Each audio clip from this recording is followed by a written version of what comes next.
steering wheel with his knee. Although he'd reported earlier that a cylinder had gone away, and so that's probably what caused the engine to blow. Some parts got loose in there as we watched Ernie Irvan and John Andretti race. That's the battle for 12th position. Andretti has 12th, and Ernie Irvan wants it. That's what's the great thing about a race. There's always somebody got something that somebody else wants. That's pretty good. Whether it be real estate or car or whatever. Whatever, exactly right. See the Walter brothers there racing together. Racing for 7th spot, Michael and Darrell. There they go. Looks like Darrell might have him. And Andretti might have Musgrave. Nope. Ted's having a pretty good run. He's 11th at the moment. And Darrell didn't get Michael either. Bobby Labonte now has worked his way up to 10th. Uh-oh, that's the wrong way. Somebody's going the wrong way. I think it's Mike Wallace. In the spam car. He's just got to find a place he can turn that thing around. That's up in turn 7. There he found him a wide spot. He was running 24th, and he lost about 6 or 7 spots as those cars eased by him while he was sitting there in the middle of the racetrack. Yeah, he's going to be back to about 29th position, the last car on the lead lap. He hustles down through the S's, and Bill Weber is with Rusty Wallace. Well, I know you're disappointed. What happened? I overrevved the thing about halfway through the race, and I must have tagged a valve. It started missing after that. And it was running on about 7.5 cylinders, which was still okay. I was able to keep up and maybe even be a little faster. But then with about 2 laps ago, it lost the whole entire cylinder then and started seizing up, and so I had to shut it down. You got really high in one of the turns out there coming off the ripple strips. Did that contribute to it? No, that wouldn't have nothing to do with it. What happened, I got in real deep, real hot, missed a shift, and got the motor way up there. And it was my own fault. That's about it. You thought this was going to be your day, didn't you? Well, the car's fast as lightning. It was just flying. And early in the race, it took the lead and got down in turn 7 too hot. I mean, I made 2 big mistakes today that I normally don't make. Running off the course right there, and when I had probably the best car out there for sure, and then over-revving the thing. So sometimes you got a good day, sometimes you got bad. That was all my fault today. I had to go home and soup it back up. Okay, and he's got a good qualifying spot already for Talladega next week. Hut Strickland has just exited the pit area from being in because of a right front that was flat. As we see Mark Martin leading Terry Labonte still, as we see Hut Strickland go out on the track. Rusty Wallace mentioned that he might have been faster as a result of running on what he calls 7.5 cylinders. The reason that it might have been a little bit faster, he didn't have as much power off the turns. As the track gets slicker, he was able to get a little better traction coming off the turns. Look how close Terry Labonte is now to the leader, Mark Martin. Terry Labonte has won 2 road course races, both of them at Riverside, one in '84, one in '85. He has never won here at Sears Point. His best finish was a second back in '92. But he's a serious contender here today. Yes, he is. There's old DW, who's able to get by Michael. He has moved into 7th spot, as you see on the pylon. How about that? Great run for Darrell Walker today. Good battle in front of him there as Jeff Burton and Bill Elliott go at it for the 5th and 6th places. Bill Elliott has the 5th spot right there, the 94 and the 99. 5th and 6th. Here's Burton looking inside. He may outbreak Elliott, and I believe he's going to get the position. Well, let's see if he can get traction off the turn. Yep. Yes, he did. How about that? Yeah. Bill Weber is down in Hut Strickland's pit area with the tire that just came off Hut's car. Yeah, you don't want to open your trunk and find this one as your spare. This is what happens when the brake duct rubs against the inside of your tire. It doesn't last too long. You have to come in and get a new one. So disappointment for Hut Strickland. Had to come in and get a tire. And frustrating day. We talked earlier about how you have to have a perfect setup when you come to a road course. There's really no margin for error here. And obviously that cost Hut. So Mark Martin has about a 5-car length advantage on Terry Labonte. Jeff Gordon is running 3rd, then Dale Jarrett and Jeff Burton.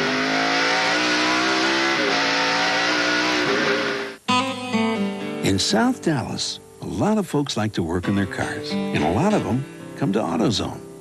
They'll save money on top-quality parts, and they find helpful people like Rocky Brown. Oh, sure, there are other parts stores in town, but Rocky's the kind of guy folks go out of their way to see. He's good at solving problems, and he really knows his parts. You see, when it comes to getting the right part, the right price, and good advice, there's just no place better than AutoZone. Engine builders are a different breed. A racing engine is a masterpiece. Anyone that has a Robert Yates engine under the hood, man, they feel like they're one up on anybody. Nothing more satisfying than having the engine do its job. He's the innovator, no question. He can make them fast and make them last. Andretti and Yates rely on the same Haviland Formula 3 motor oil you can buy right off the shelf. And also try Haviland Extended Life Antifreeze. She's a real beauty, Robert. Got a driver, Mario. Introducing the 1997 Miller Lite stock car. Sure beats other sedans. The new Miller Lite Indy car. No radio, no heat, but hey, look at that handling. And if it's acceleration you're after, take a look at the Miller Lite Top Fuel Dragster. It leaves everything else at the light. Every Miller Lite car comes with our 16-second roadside assistance plan. We say, shoot, shop, and compare. Hi, you got any of these? Ooh, will this leather case fit my cell phone? It's not from Radioshack. Yes, it will. Perfect. What about a long life battery? A car adapter, cordless computer mouse, NAC adapter for this? Wow, you got wireless speakers, dual headphone. Whatever you've got, wherever you got it, Radioshack's got over 10,000 accessories to help it work better. Got any connectors? Parts, too. Great. Radioshack, you've got questions, we've got answers. And right now, get a great deal on a universal remote. Mark Martin continues to lead here at Sears Point with Terry Labonte running in second position. Mark Martin eligible for $30,400 bonus in Unocal money, and he is looking for his first win since Charlotte in October of 1995. He didn't win a race in 1996. He's in the lead at the moment. It was a great battle between Michael Waltrip, Brett Bodine, and Bobby Labonte. Ted Musgrave, John Andretti, Ernie Irvan, Ward Burton, Jimmy Spencer, Dale Earnhardt. Jimmy Spencer, a good run. He's up in 15th position, and Dale Earnhardt is racing with him, and Jimmy has a very clean race car. Not very many marks on it. No dings on the car today. He started in 25th position and has improved himself by 10 with 22 laps to go. Dale Earnhardt started 32nd, of course, so he too has passed several cars. The 5th place car is the 99 of Jeff Burton, and Bill Weber has a report from his pit area. Well, you have to be good and you have to be lucky to win here at Sears Point. I want to show you the right front, check that, the left front tire that Jeff Burton started this race on. The tire looks fine, but come around here and look at the rim. He rubbed with Robbie Gordon, and it literally peeled the rim away. You can see what the crew thinks about it. Ouch. But it did not do any damage other than peeling the rim away. So Jeff was very lucky in that situation. He's in a brand new car that they brought here. And you can see here that the valve stem has been broken away as well. So Jeff was very lucky. Now, in that new car that he's driving, there's a lot of Mark Martin in that car because when they came here a year ago, Jeff and Mark worked together. In fact, those cars, the 6 and the 99, are about as similar as they can be without the same guy driving it. And one other similarity they have is that Jeff Burton cannot reach the finish either. He can only go about 26 laps on a full load of fuel.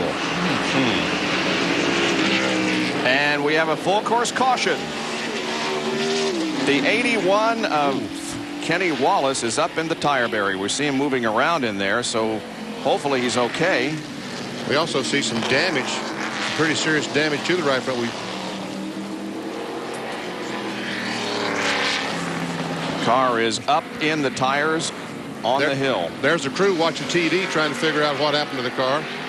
They don't see that. They want to see this. Wow, he had quite a ride up there, I would guess. Let's take a look at it. There he goes off course. Down in the carousel. Wow. Just shot straight up in there. And, looks like he might have locked up the rear brakes going in the corner, started the thing wheel hopping, and just had to back off the brakes. The caution flag comes out. This is going to bunch up the field and allow them to make pit stops. Once again, we'll take a break while they get bunched up and be back in just a moment with more. In racing, the engine is everything. What? It's the driver. A driver will never see a finish line without a great engine. The greatest engine will never see a victory lap without a great driver. At least they agree on Haviland Formula 3 motor oil, the same oil you can buy right off the shelf. And also try Haviland Extended Life Antifreeze. The engine's the first thing with the finish line. Not in Indy cars.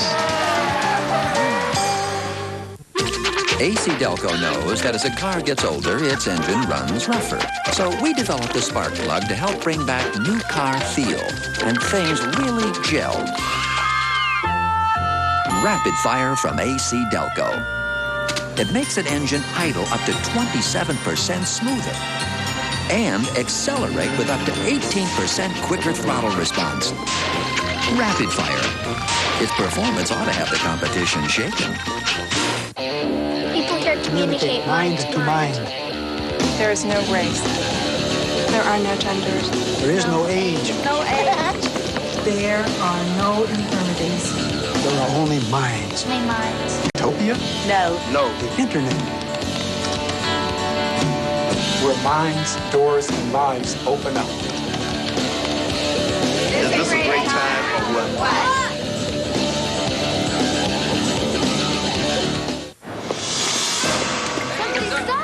Pepsi theft. It can happen anywhere, anytime. Don't let this happen to you. Fight back. Introducing the Pepsi Club. Now Pepsi moments don't have to become anxious moments. Excuse me.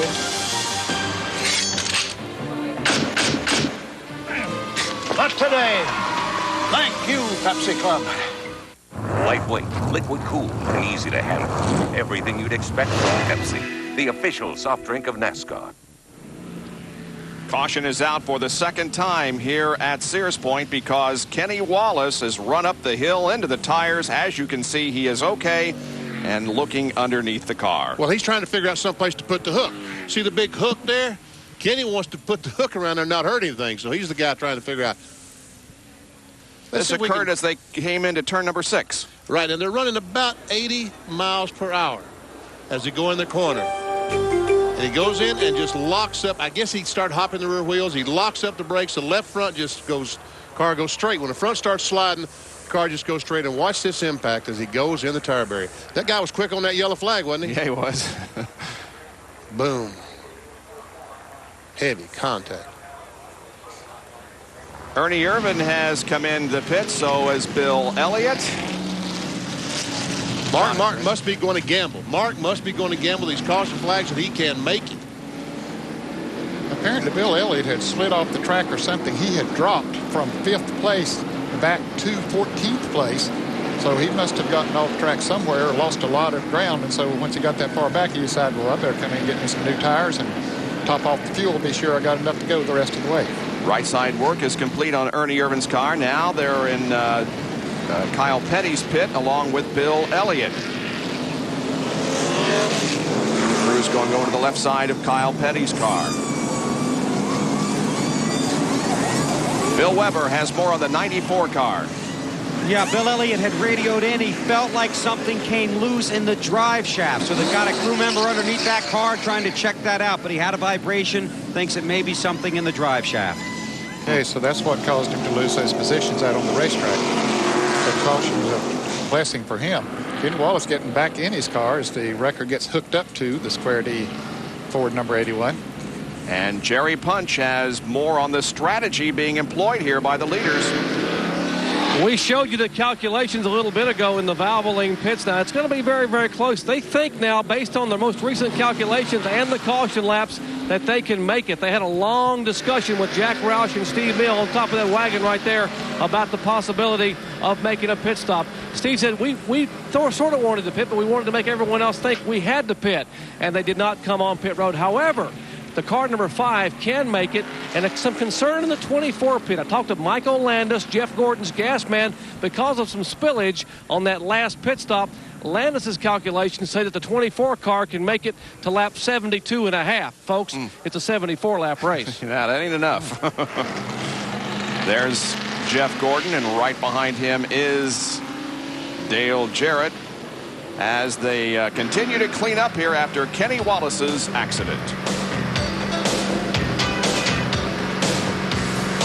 Unlike ordinary fertilizers, Vigoro brand fertilizer from the Home Depot nourishes your lawn in all kinds of conditions. So no matter what Mother Nature dishes out, it's still a beautiful day for Vigoro. Only at the Home Depot.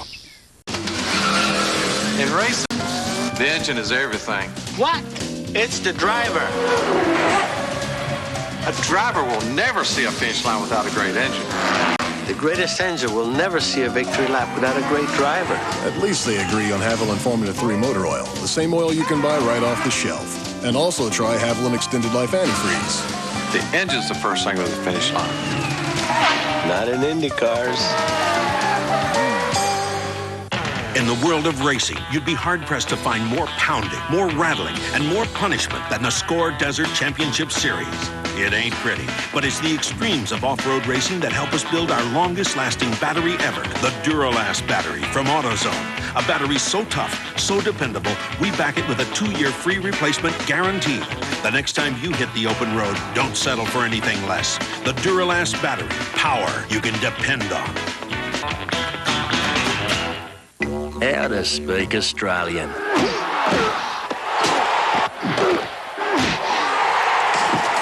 Touch football.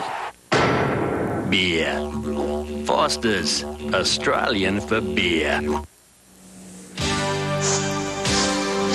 ESPN Speed World coverage of the Save Mart Supermarkets 300 from Sears Point Raceway, Sonoma, California. Being brought to you by Foster's Lager, Australian for beer. By the more than 1,525 AutoZone stores across America. AutoZone, the best parts in auto parts. And by Haviland Formula 3 motor oil. Add more life to your car. We remain under caution here at Sears Point. Let's take a look at a Radioshack field summary here as the cars continue to circulate at reduced speed. Mark Martin, Terry Labonte, Jeff Gordon, Dale Jarrett, and Jeff Burton are running in the top 5 with Darrell Waltrip running in 6th position and his brother right behind him in 7th. And Brett Bodine is 8th. Bobby Labonte up to 9th now. Ted Musgrave 10th. Bill Elliott being shown as 11th. But we understand that they're going to change the transmission on the Mcdonald's Ford number 94. And John Andretti there being shown in 12th. Ernie Irvan 13th. Ward Burton 14th. And Jimmy Spencer 15th. 16 through 30 this afternoon. Earnhardt's back there in 16th. Morgan Shepard, Kyle Petty, Mike Skinner, Steve Grissom, Wally Dallenbach, Sterling Marlin, Bobby Hamilton, Dave Marcus, Johnny Benson, Derek Cope, Mike Wallace, Butch Gilliland, Mike Hubert, and Kenny Wallace was credited for 30th with the laps he's run, but I don't think he'll finish that high this afternoon. Well, a la Dale Earnhardt at Daytona, he got back in the car. We're talking about Kenny Wallace, and he drove the car to pit road. As you can see, the drivers that are currently 31st through 44th with just 4 cars out of the race. Now, the rundown that we have just shown you was the last full lap under green that they're in. We've had a few cars that have made pit stops since then, so that would jumble them up a little bit. Not any of the leaders, though, although up in the top 10, none of them made pit stops. In fact, I don't think any in the top 13 or 14 made pit stops. Let's go down to Jerry Punch, who has a story on Jeff Gordon. Those of you at home may be wondering why, if the calculations here in the Gordon pit say they're going to run out of fuel in lap 72 or 72.5, why they wouldn't pit. Well, let me explain why the calculations can sometimes be misleading. Look behind me. There's a puddle area on pit road. Now, the gas man did his job. When he was trying to pack the fuel cell, he got gas back out the dry brake. Now, that gas that comes out the dry brake goes onto the ground. Basically, when you bring the can back and weigh it to see how much the car took, the scale doesn't know whether that gas went in the car or on the ground. So the scale says that you took more gas than you really took, which means your fuel mileage is down. They really think the car can make it all the way, but based on calculations, they would only go to 72.5. That's why they didn't come on the pit road. Okay, similar situation down here in the 99 pit. Jeff Opel is their fuel mileage specialist, and he's been working back here with his calculator. He could probably balance my checkbook. Originally, they didn't think they'd be able to make it, but since the caution has come out and they are able to use less fuel under caution, now they think they've got a good possibility to reach lap 74. He may run out after the checkered flag, but these guys have offered to push him to victory lane if that's necessary. And here, as Ned said, the 94 car of Bill Elliott is back in the garage area, and they're going to try to repair the transmission. As a matter of fact, the record just pushed that car to the garage area.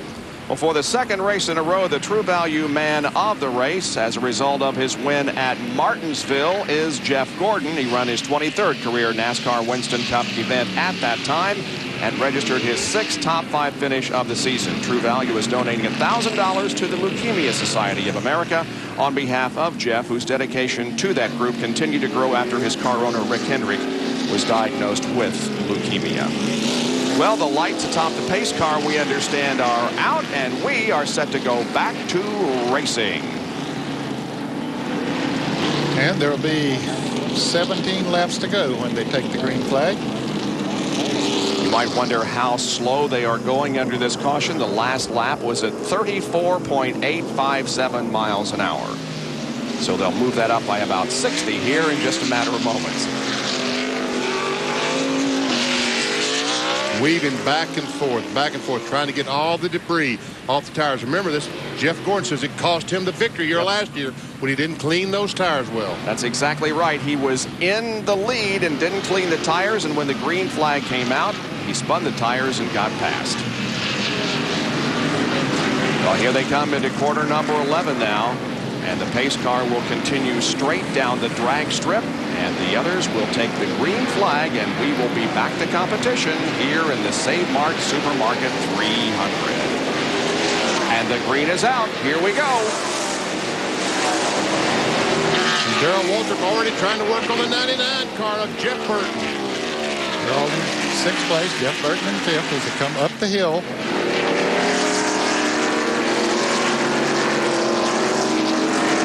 Beautiful overhead shot here from the Pennzoil copter cam as they come up the hill now. They peak right there and start downhill now to turn 4. And we can see that mountain on the right. That's the mountain we're talking about moving. That was a mountain last year. They have moved it someplace else to give the fans better visibility around this racetrack. We'll probably see more on this road course than any other road course I've ever been to, as far as the fans are concerned. And it's going to get better. There's the carousel. Oh, John Andretti is spun. John had made a pit stop, I believe, and was in 22nd position, but he's going to go back to the back. There are 27 cars still being shown on the lead lap, so it cost him 4 or 5 positions. And here they come through corner number 11. It's still Mark Martin showing the way. Labonte right on his heels. Turn number 7 that they came off of there, headed down through the S's. And right there, they're running about 135 miles an hour. That's about where Bobby Labonte hit the other day in qualifying. Through turn 10, about 100 miles an hour. Now they accelerate to 125 miles an hour before they slam on the brakes, downshift, and get down to 40 miles per hour. 3,500 in second gear. Boy, Gordon got awful close to hitting Labonte there as they went around the corner. Let's take a look at what happened to John Andretti up on top of the hill last lap. Goes in the corner. I see Kyle Petty made some contact with the rear, and around goes John. Like they were trying to be 3 deep there going in that corner, and 2 deep yeah, too many. The other car was the 07 of Sean Woodside. Look at this. Oh, Gordon may have Labonte now. They go into the corner side by side, and Dale Jarrett tries to take advantage also, but Gordon has second spot. Turn 4, a good spot to pass if you can get the jump on the guy coming off of 3A. I think Terry slipped a little bit in 3 or 3A1, Vinny, and cost him a little bit of momentum, and Gordon was right there to take advantage of it.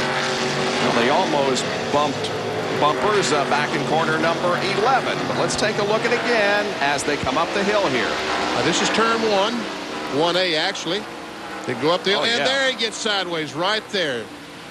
Lost his momentum. And look at him smoke the brakes as he tries to get into, get his angle right to get into. He never can get the angle right, so he's not able to get on the accelerator like he wants to off the corner, which lets Jeff Gordon get a run on him. Now Dale Jarrett closes in on Labonte for third position. All this happening behind Mark Martin, who has lengthened his lead because of this. Kenny Wallace is watching from the sidelines, as his brother Rusty Wallace is also doing. Kenny was pitting out in Gilligan's Island. All the cars can't pit on pit road, so some of them got to come out in the infield, and that's called Gilligan's Island. Well, there's some great racing going on back in the pack for position from about 10th back through 15th or 20th. Ricky Rudd is not one of them in the car number 10. He was in for a transmission change, so he's 8 laps down. Ernie Irvan, after making that pit stop, trying to work his way back to the front. Right behind Derek Cope, the Skittles car. 71 and Marcus is also in a battle for position here with Kyle Petty. Here's Brett Bodine and Michael Waltrip and Bobby Labonte. 7th, 8th, 9th.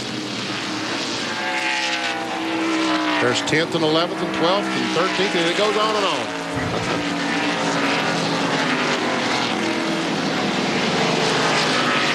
Down through the carousel once again, turn number 6. Michael Waltrip holding on to that position, which is 8th. Now let's see if Bobby can make a move here on the straightaway, headed for turn number 7. Oh, looks like Derek Cope got off in the grass there, got wheels off the racetrack, and the yellow flag was waving there by the corner worker. Yeah, that was a corner flag. That was not a course flag. But man, look at the spots that Derek is losing. Mike Wallace tries to go by the 91 car. So good racing indeed going on throughout the pack here, but at the moment, Mark Martin is the leader over Gordon, Labonte, Jarrett, and Burton. Built to last, Statesman mowers and tillers are sold exclusively at Southern States Beckley Cooperative. Available is a full line of tillers, push mowers, riding mowers, garden tractors, and attachments. Statesman mowers and tillers are fully assembled, and Southern States Beckley Cooperative services the equipment it sells. For all your lawn and garden needs, visit Southern States Beckley Cooperative, located by the railroad overpass on Robert Seabird Drive.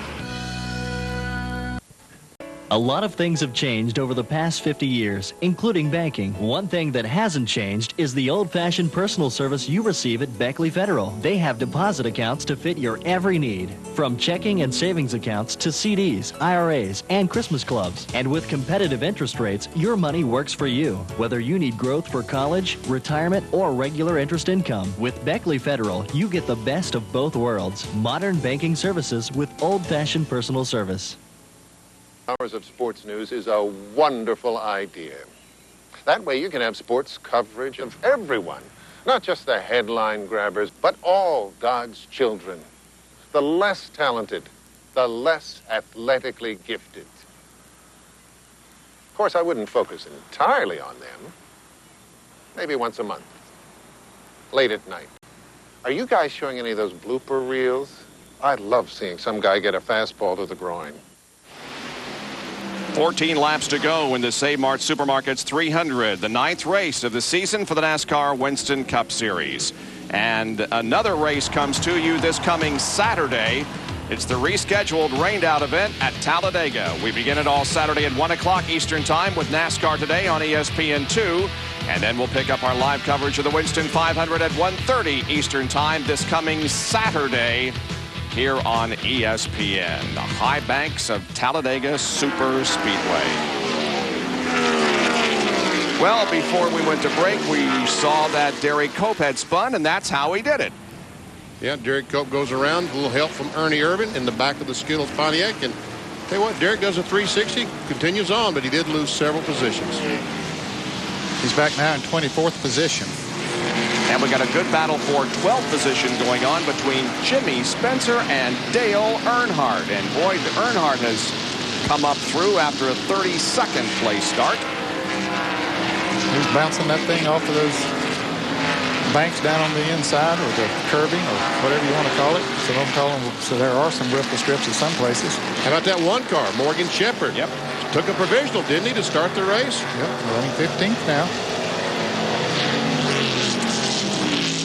And there's the 31 car of Mike Skinner also involved in this little battle. There he is behind Morgan Shepherd. the leading rookie contender in the series this year. And here comes another Radioshack field summary, and look at Earnhardt driving the wheels off of it. And so is Jimmy Spencer. All these guys, really. That's a shortcut, didn't work. It was a little bit of a long cut that time. By the way, Bill Elliott has completed repairs on his car and is back on the racetrack. Unfortunately, just about missed 5 the laps corner. down. Yeah.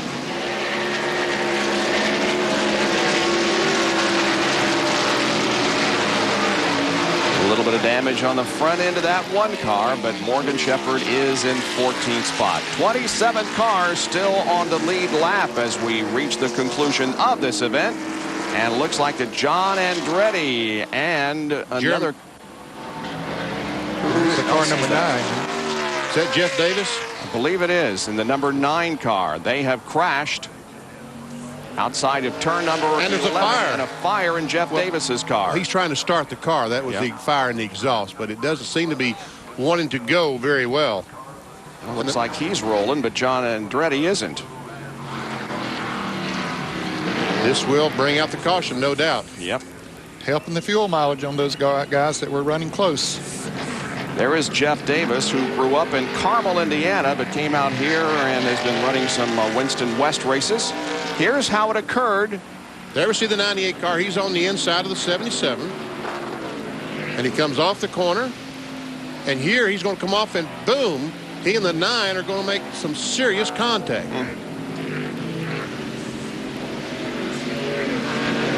I guess John felt like once he got by the 77, that the racetrack was clean, he could go back up against the outside retaining wall. But unfortunately, the 9 car of Jeff Davis was there.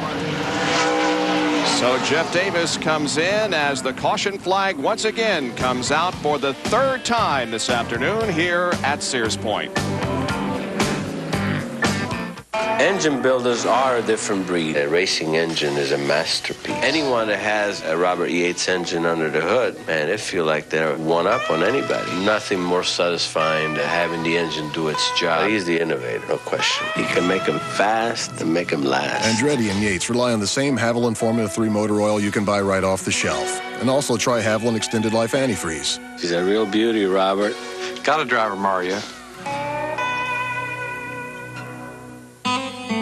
A lot of folks in Johnson City, Tennessee will tell you when you need a part for your car, go to AutoZone. The parts are top quality, the prices are low, and the people are helpful, like Gary Jennings. You see, when it comes to auto parts, folks will tell you Gary really knows his stuff. Oh, sure, they know there are other parts stores in town, but when it comes to getting the right part, the right price, and good advice from folks like Gary, there's just no place better than AutoZone. Want a bud? Sure.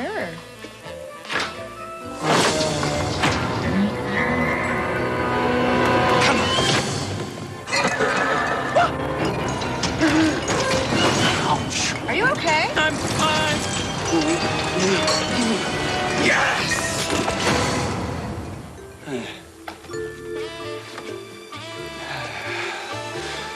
Where were we?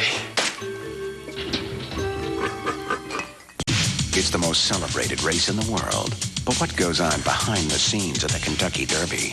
Take a look inside a place they call the backside. Outside the lines, inside the Kentucky Derby. Tomorrow at 10:30, only on ESPN. This Saturday, ESPN's Ride-Along program takes you back to Talladega. Jeff Gordon's returned after the rainout, but Dale Jarrett's ready to steal his thunder. Come along for the ride, the Winston 500, Saturday at 1:30 on ESPN. Welcome back to Sears Point. You can see in the distance the Golden Gate Bridge. That's about an hour drive, hour south of here at Sears Point Raceway. And our overhead shots are courtesy again of the Pennzoil Copter Cam. Tonight it might be a 3-hour drive. Yeah, there's going to be a little bit of a traffic jam getting out of here because record attendance here at this race today. We are under caution for the 3rd time because of an accident involving John Andretti and Jeff Davis. Let's take a look at it again. Well, they come into turn 11. You see the RCA Ford get down on the inside of Bobby Hill in the car number 77. The 9 car is up there. And John Andretti accelerates off the turn, accelerates right out into the 9 car. And Bob, I think their wheels sort of locked together when they came off of that turn, and he couldn't cut the car any further. Let's see. Right there, the wheels get together, and John Andretti couldn't turn the steering wheel. Pretty serious damage to both of those cars. John Andretti finally got going and continued around the racetrack. Now he has made it to the pit area. Davis drove to his pits immediately. So, third caution again out. Cleanup is continuing there at turn number 11. We're a little more than 10 laps away from the finish of this race. Hi, I'm Rusty Wallace, and I race for beer. And now you can too. Go to any Hooters restaurant and compete in the Great Race for Beer sweepstakes. Win great prizes like racing jackets, hats, and even a trip to the big race in Daytona. So make a pit stop into Hooters. Minute 15 seconds. Great time, girls. Hey, with a pit crew like this, who's in a hurry? Catch the Hooters USAR Stock Car Series every week on ESPN2. We made the first battery to start the automobile, the first to handle the moon's sub-zero temperatures, and today, the extreme demands of professional racing. Now, Exide's put all this experience into a battery so advanced, it's the official battery of NASCAR. Introducing the Exide NASCAR Select. It's specially designed and built to combat vibration and extreme temperature. So it's built to survive those grueling trips you'll be taking. The Exide NASCAR Select, making history again. They're two lethal weapons. On vacation. But old habits die hard. That's our room! This spring, adventure really bites. Joe Pesci, Danny Glover. The truth is, it can't get any worse. Gone Fishing. Rated PG. Starts Friday, May 30th at a theater near you. Every 10 seconds or so, a stop sign goes up somewhere in America. And every 30 seconds, a traffic light goes up. It's as hard on your car as it is on you. It's stop and go. Stop and go. Stop and go driving. Use Pennzoil. Formulated for today's stop and go driving. Stop, go, Pennzoil.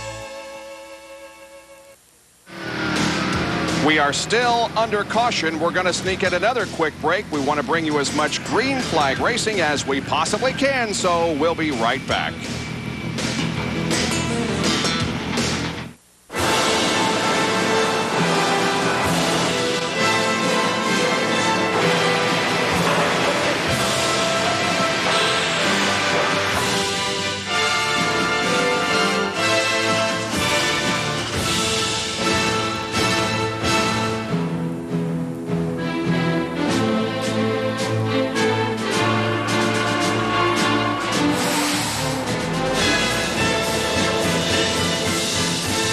Hi, you got any of these? Ooh, will this leather case fit my cell phone?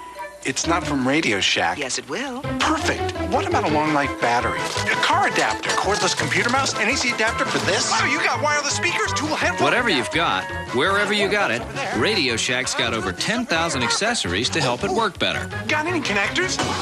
Parts, too. Great. Radioshack, you've got questions, we've got answers. And right now, get a great deal on a universal remote. There's no track in the world that's tougher on brakes than the one in Martinsville, Virginia. And when drivers take the green flag here, they all have one thing in common: the same brand of brakes. Because without them, you can't come down this straightaway at 120 miles an hour and still make it through the turn. So which brand do the top drivers use to get them through 500 laps at Martinsville? Performance Friction Carbon Metallic. And we stock them at AutoZone. What makes the Chevy Monte Carlo so great? Aerodynamic balance and rear downforce. 4-stroke, great horsepower. Absolutely minimal drag coefficient. Really nice map light. Monte Carlo has won more races than any other car in NASCAR Winston Cup history. Genuine Chevrolet, the car's more champions trust, for all kinds of reasons. What makes the Monte Carlo so good? Me. Great timing. Just as they come out of corner number 11 and look for the green flag, they get it. We're back to racing with 9 laps to go.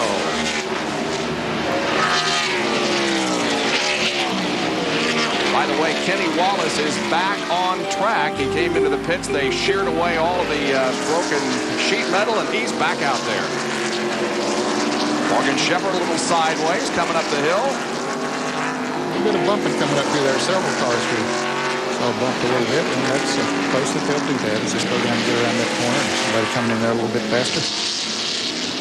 Ooh, Jeff Gordon got a little loose there, and so did Terry Labonte. Oh, look at Dale Jarrett go to the inside of Terry Labonte. Tried to get the position, couldn't do it.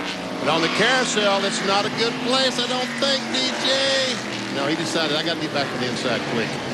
But he's going to try to get on the inside or the outside, whichever it is. And look at the 99 and the 17 right there also. Here comes Jarrett to the outside in turn 7. Can't make the pass. Now watch him cross over maybe and get it. Nope, couldn't do it. Position is everything. Getting off the corner is everything. Right now, Labonte having struggled to keep up with the first 2 cars of Martin and Jeff Gordon. You know, in the first lap of the last restart, Terry Labonte had problems. Jeff Gordon got by on that restart, but after that, his car seems to come in a little bit. The tires come in a little bit better. And look at Darrell Waltrip, who's running in 6th spot. How about that? She's a great day. Pretty serious damage to the right front of Darrell's car. He's made contact with something. Yes, Brett Bodine there running in 7th place. He's having a good day. Darrell's got his best finish of 1997 going. His best finish to this point was a 9th at Martinsville. He is now 6th. Good for DW. Yep. He's a good road racer. Sure is. 5 wins, all at Riverside.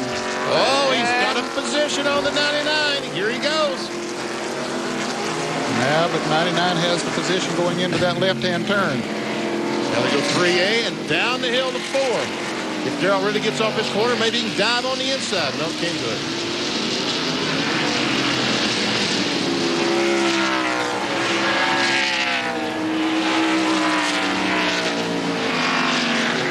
Jeff Gordon closed up pretty close to the leader, Mark Martin, as we watch Darrell, the 17th car, following 99. Let's give a hats off to Brett Bodine also, who's running in 7th position. Good run for him. He's having a great day. Qualified 5th and just stayed up in the top 10 just about all day. And he has his best finish going also. His best finish to this point, 10th at Bristol. And look at Jeff Gordon. He is there. Has he been saving something all day long? Wouldn't surprise me. That's his style. He's closing in. Turn 11 seems to be his favorite place to try to overtake the 6 car. This is turn 10. Charge down to 11. Is he going to try to outbrake him? Look at the nose of that car dive as he slams on the brakes. Can't do it this time. Moves in close. Man, Mark will accelerate off the turn. Didn't pick, well, about a car length he picked up coming off the turn. Well, Mark Martin has gone 42 races without a win. But during that time, he's had 17 top 5s, 40%. 69% of the time, he's finished in the top 10. And he has led 50% of the races. And in that time, he has also won 10 Busch Grand National event, 11 Busch Grand National events. Jerry? And Bobby has won 3 times on the road courses, but all 3 have come at Watkins Glen. He has never won at Sears Point. He came so close here 2 years ago. Remember, 2 laps to go in turn 6. He slipped a little bit to the middle of the groove. Earnhardt made the move and got his first ever and only road course victory. I asked Steve Neal a moment ago, what about it in the final lap of the season? I can tell you one thing, Doc. With 2 to go, Mark Martin is going to be hugging that inside groove big time in the carousel. Well, we're getting down to it here. And the 99 car of Jeff Burton just drove off the course, we understand. But Darrell Waltrip up into 5th spot. Well, let's see what happened to Jeff Burton. He was running in 5th, and there he is. Apparently got in there a little bit too hard, put the brakes on. Almost the same point that Kenny Wallace crashed. Yep, but he wasn't going as fast, and he was able to get it back on track, but he lost several positions. In fact, he dropped back to about 11th.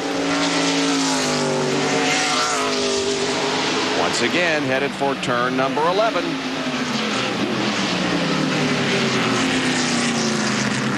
And Terry Labonte, Dale Jarrett has joined this race. This is a great battle. Just 6 laps going across the line. 4 cars, nose to tail.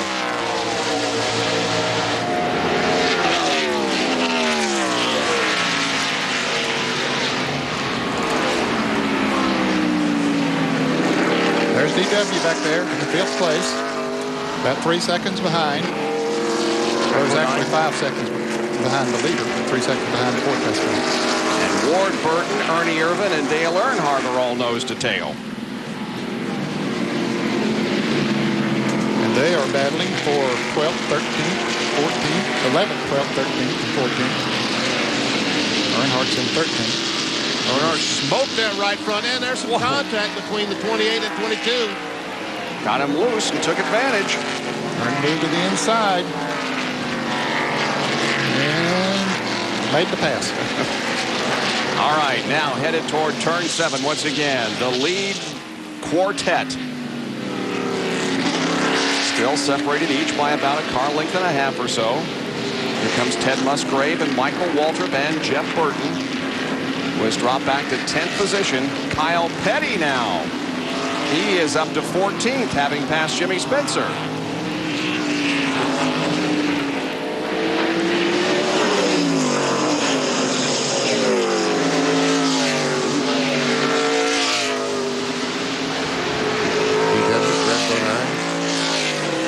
Labonte up to 7th now. That last lap, the fastest lap, was turned by Dale Jarrett in 4th position. And we've said it many times before, it's especially... Oh, we see the smoke in the right front. I'm sorry. I was watching something else. Kyle Petty went in the corner, smoked the right front tire, and I saw that. I had to say something. I was going to say, catching somebody and passing him are 2 different things, especially on a road course. Yes. Now, what were you watching here, BP? Watch this, Kyle Petty. Yeah, it was the front tire. He was about to run all over Dale Earnhardt. Yes, boy, he was. Got that thing slowed down just in time. And he gives a whole new meaning to the term Hot Wheels. To turn 5. Up, down through the carousel, turn 6. 75 miles an hour. Now accelerate. Let's go back up to 135, 40 miles an hour before you slam on the brakes and start downshifting again. Just a little more than 4 laps to go, and we don't want to jinx him, but we're beginning to wonder now if the long dry spell for Mark Martin is about to end. He has certainly looked good all race long and continues to do so. And Jeff Gordon, this would be a very sweet victory for him. He lived here in Vallejo, about 20 miles away until he was, what, 13 years old? Yeah, he was born here and moved to Indiana only because the state of California wouldn't allow him to drive sprint cars.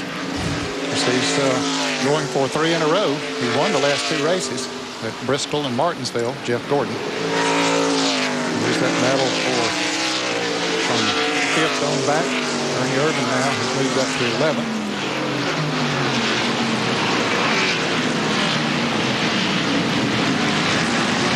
Check the interval on everybody as they cross the line. It's about a half-second lead for Mark Martin. Almost a 2 3/4 second lead over Dale Jarrett. And 1 through 10 are separated by about 10 seconds.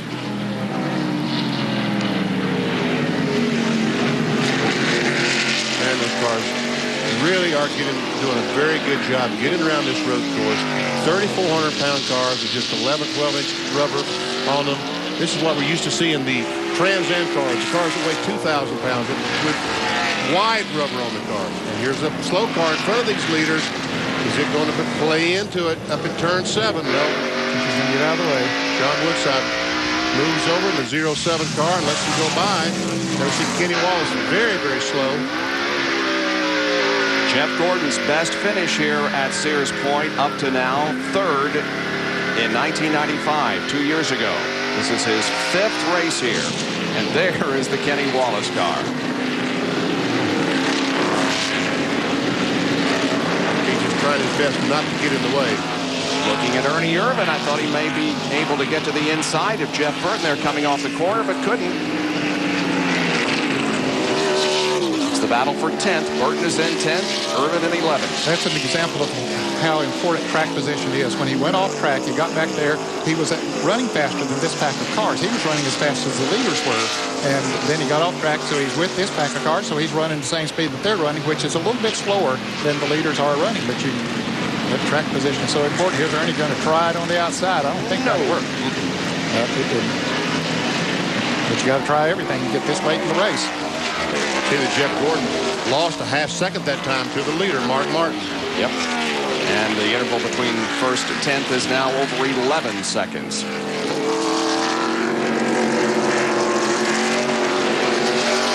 Working the 72nd lap. Boy, Ernie is all over Jeff Burton. Jeff Burton's all over that car in front of him. Not quite as close, but pretty close. That goes Ernie. Now he's got him. What a great move that was. Boy, he just shot that thing right in there. That hole was not there long, but he timed it perfect. Ernie moves into 10th spot. As we watch this, Kenny Schrader's back in the pits with another right front tire flat. Now we see a battle between the Burton brothers, Jeff and Ward, right behind Ernie. And now to the leaders once again. When they hit the stripe, there will be 2 laps to go. There's Martin, there is Jeff Gordon, and the interval doesn't seem to be shrinking very much. No, I don't think it is. You might wonder, well, has Gordon been just sort of cooling his tires here for these last couple of laps run? There's DW coming around. He's out there by himself in 5th place. He likes that spot. Nobody racing him right now. There's a great battle. All those cars you see racing for position. There we see Bobby Labonte going inside of Brett Bodine, took over the 6th spot.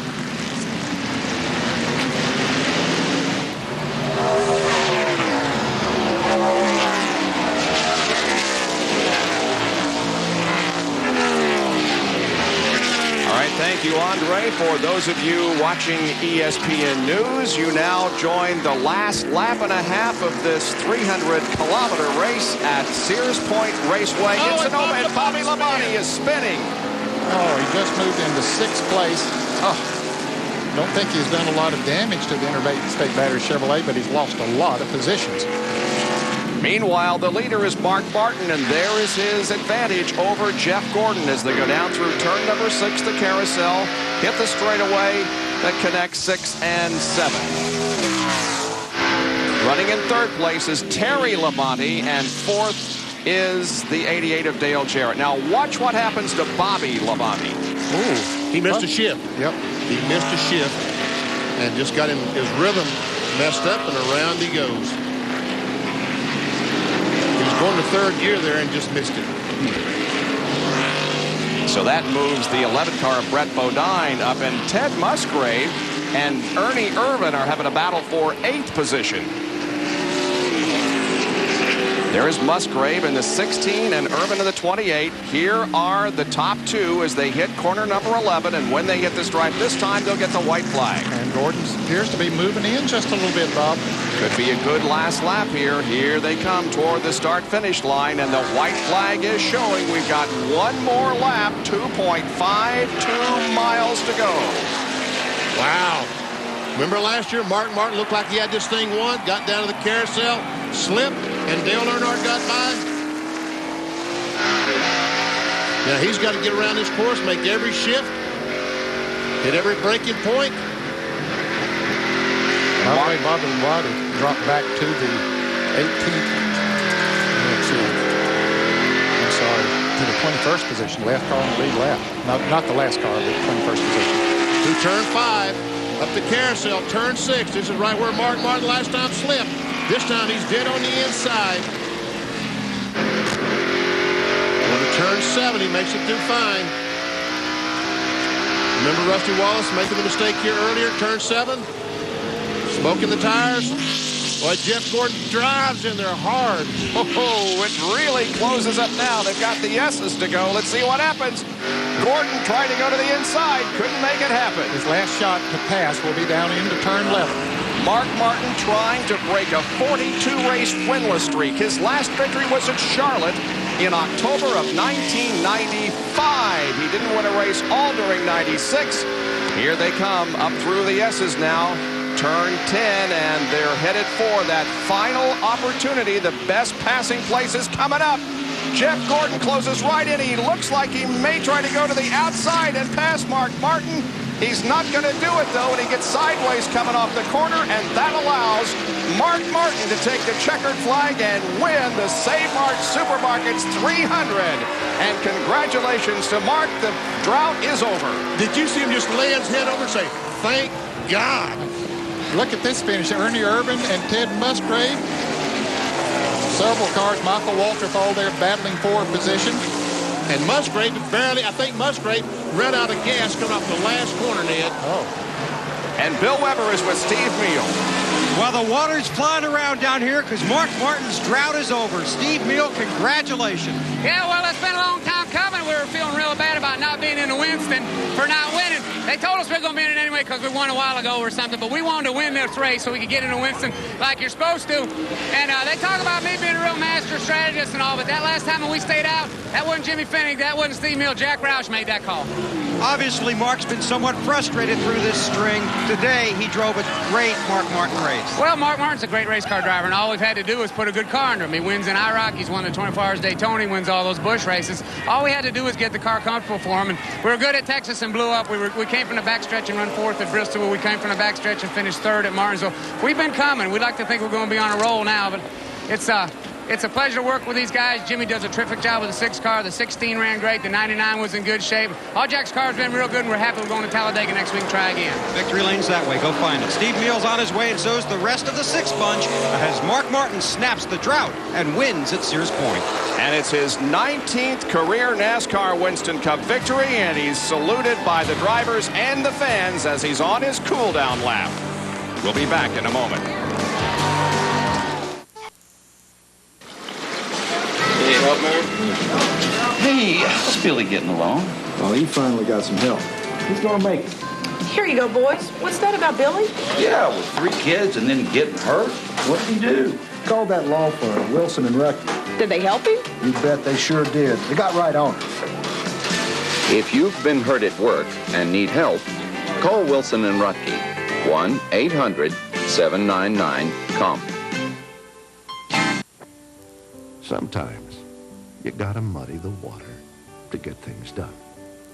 When the good citizens of the Davis Creek Watershed Association enlisted resources from business and government, beautifying the stream and restoring natural fish habitat was the result.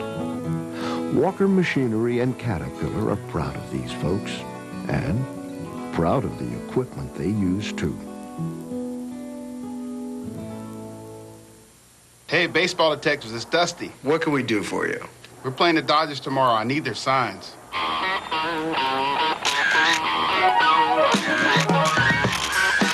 Hey, baseball detectives, I need a pick for my fantasy baseball team. Who should it be? Hey, baseball dicks, this is Norm.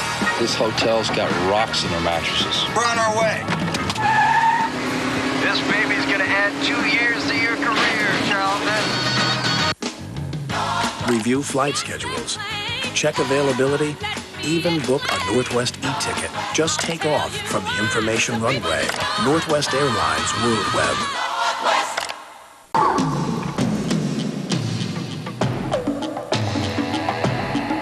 Sometimes life is an uphill battle.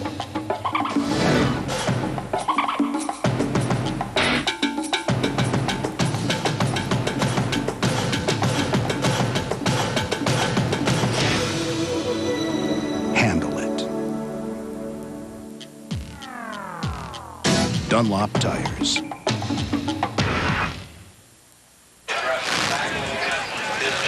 Well, the smile is on his face even now, and he isn't to victory lane yet. It's a long way around here at reduced speed, but Mark Martin has finally found his way to victory lane. This is for the 19th time in his NASCAR Winston Cup career, and as we said, the long drought is over.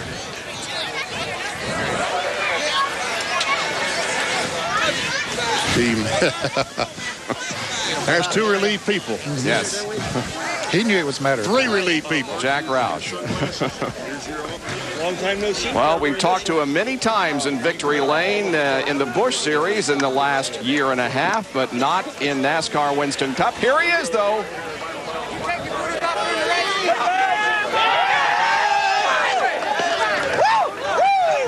Here's our McDonald's Winner's Circle interview with Dr. Jerry Punch. Well, the celebration will begin here right now and probably last for a couple of days at least, and well-deservedly so. Mark, the drought is over. Congratulations. I asked him, did we win? I couldn't believe it. Arlene, Matt, I love you. I wish you were here. It's a great day for Jack Roush and Steve Meal. Jimmy Finning's first Winston Cup win. All these guys have been so much behind us, and Valvoline and Cummins finally got something to brag about. Goodyear had a great tire today, and Bugles and Bosch and all our supporters, Ford, we needed a win bad. We talked to Steve Meal. He said, you know, we know one thing's for sure. With 2 laps to go, Mark's going to guard that inside groove in turn 6. You can believe that.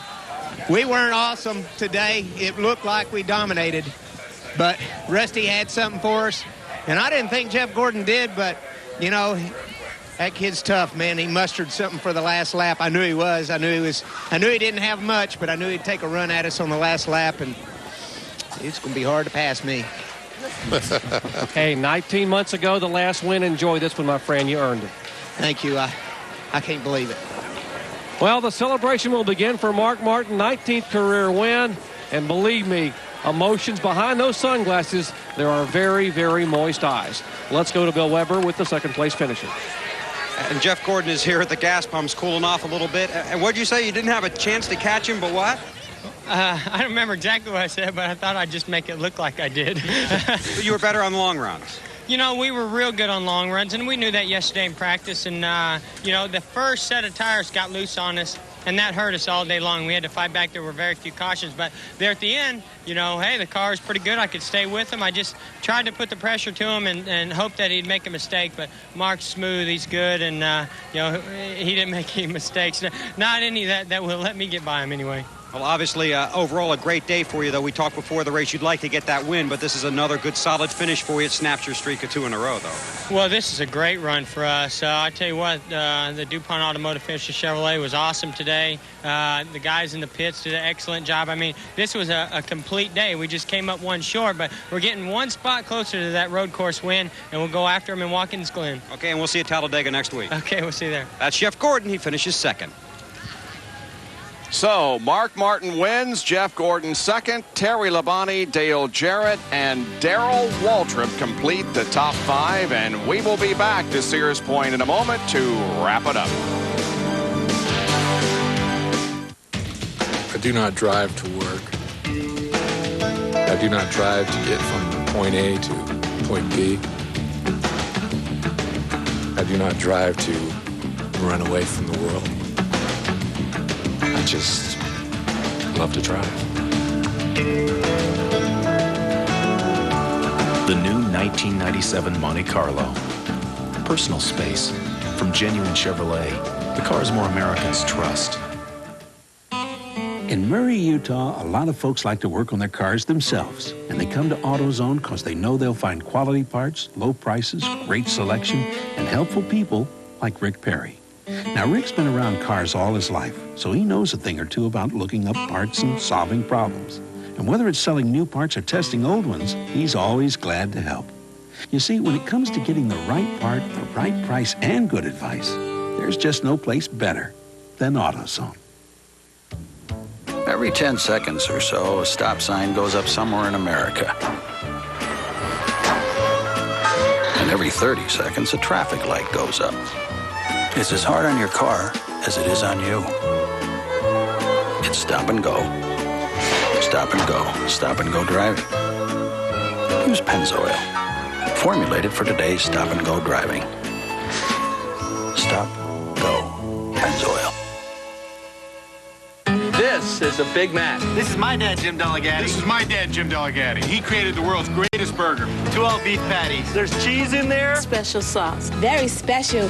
very secret. This is a my size meal. Right now, buy a drink and fries. Any drink, any fries, any size. And get a Big Mac for just 55 cents. 55 cents. To salute 1955, the year it all began. This is a very good idea. This won't be around forever. This sesame seed is bigger than my head. This is my McDonald's. ESPN Speed World coverage of the Save Mart Supermarkets 300 from Sears Point Raceway, Sonoma, California. Being brought to you by Daytona, USA, the ultimate motorsports attraction. By Pennzoil, formulated for today's stop-and-go driving. Stop, go, Pennzoil. And by Team Monte Carlo.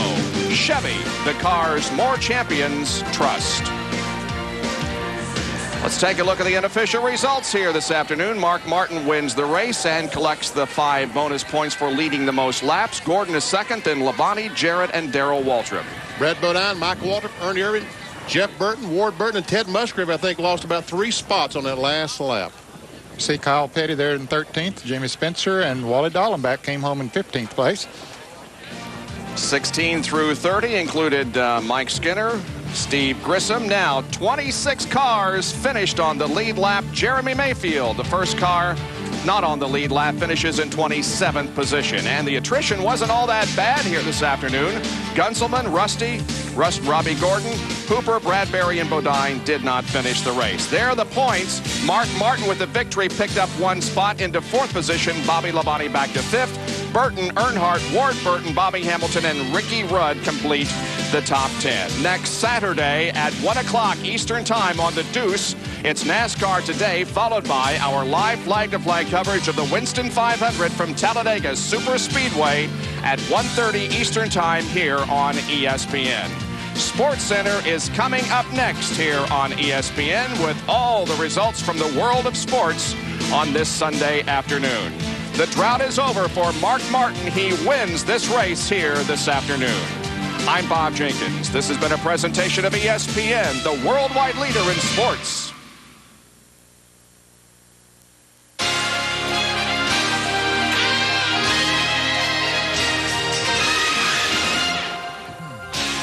On this edition of Sports Center, do or die. The Pistons fight it out in Atlanta, and the Heat try not to end up mourning that horrific trip to Orlando. Mike Richter and the Rangers would do anything to keep the Devils from going up 2-0 in a contest remarkably similar to Game 1.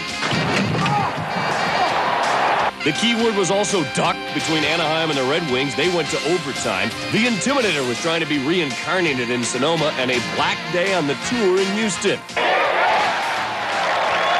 Stick with us for Sports Center.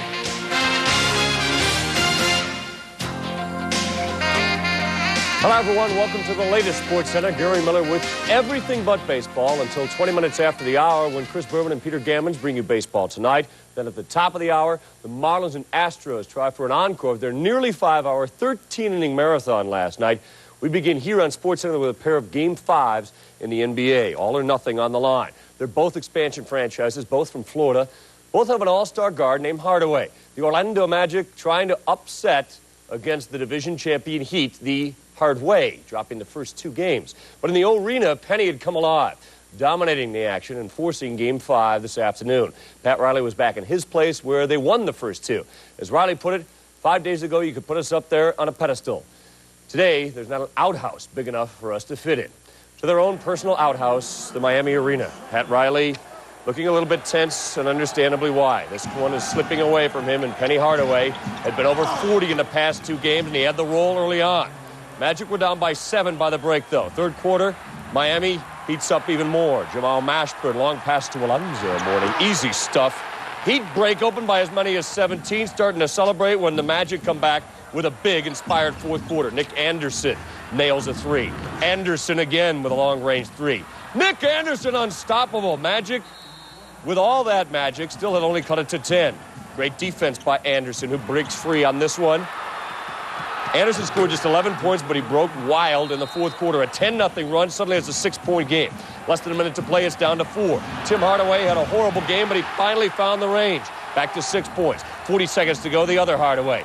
Penny long-range 3. He hit 4 threes in the day. Orlando within 3. and it's going to be up to Tim Hardaway to finally hit one. His only 3 of the game. He was 1 of 7, but that was the one that did in Orlando. He hit just 5 of 20 shots in the day. The Magic didn't have enough time left to catch up.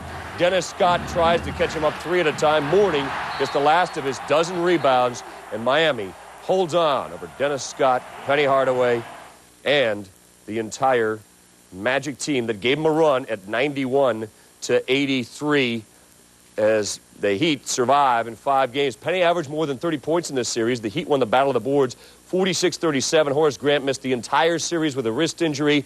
Ronnie Cycli couldn't play this one because of a foot injury. Danny Shays played in the pivot. He had 2 points and 1 rebound. For Riley, the Hardaways were central to the outcome. Even though he had gone 3 for 18 at the time, he made the 2 biggest shots of the season for us. And he shot them with confidence, and he shot them in the 48th minute of the game, and that's why he is who he is. It was pure will not to lose. And we went out there, and when we needed to stop, they missed some shots, and we kept the lead, and I went down and made 2 big shots, and that was game. Home court meant everything in this series. The Heat scored 15 fewer points per game on Orlando and gave up 15 more. Penny Hardaway averaged 41.5 points in the 2 wins at his place, 24 points in Miami. The second game of the day, the decisive duel between Detroit and Atlanta in the Omni. Grant Hill in focus, and he would be a large part of this game. Clock winding down in the 3rd quarter. After being tied at 42 at halftime, his stick-to-itiveness pays off, following his own shot, grabbing a board, 12 points for Hill in the 3rd. Pistons look like they're going to shock the Hawks in the Omni again, up by 8. Mookie Blaylock, a rare 3, but it was a big one in this game. Gave the Hawks back the lead late in the 3rd. Looking into the corner, Lindsey Hunter with a rainbow. Got it. Pistons back up 1. Seesaw all the way. Then Dikembe Mutombo shows why he's the defensive player of the year in the NBA. The block on Hill right underneath. Same sequence, other end, clock winding down. Christian Laettner, a la his days at Duke, with a clutch shot. He had a game-high 23, and Atlanta had the lead back. Hill gets by Mutombo, but the big man catches up with him, makes the block, and then a cross-court pass to Steve Smith, who had a horrible shooting day, but made a miraculous shot there, falling into the Hawks bench. Now the Pistons have to go for broke.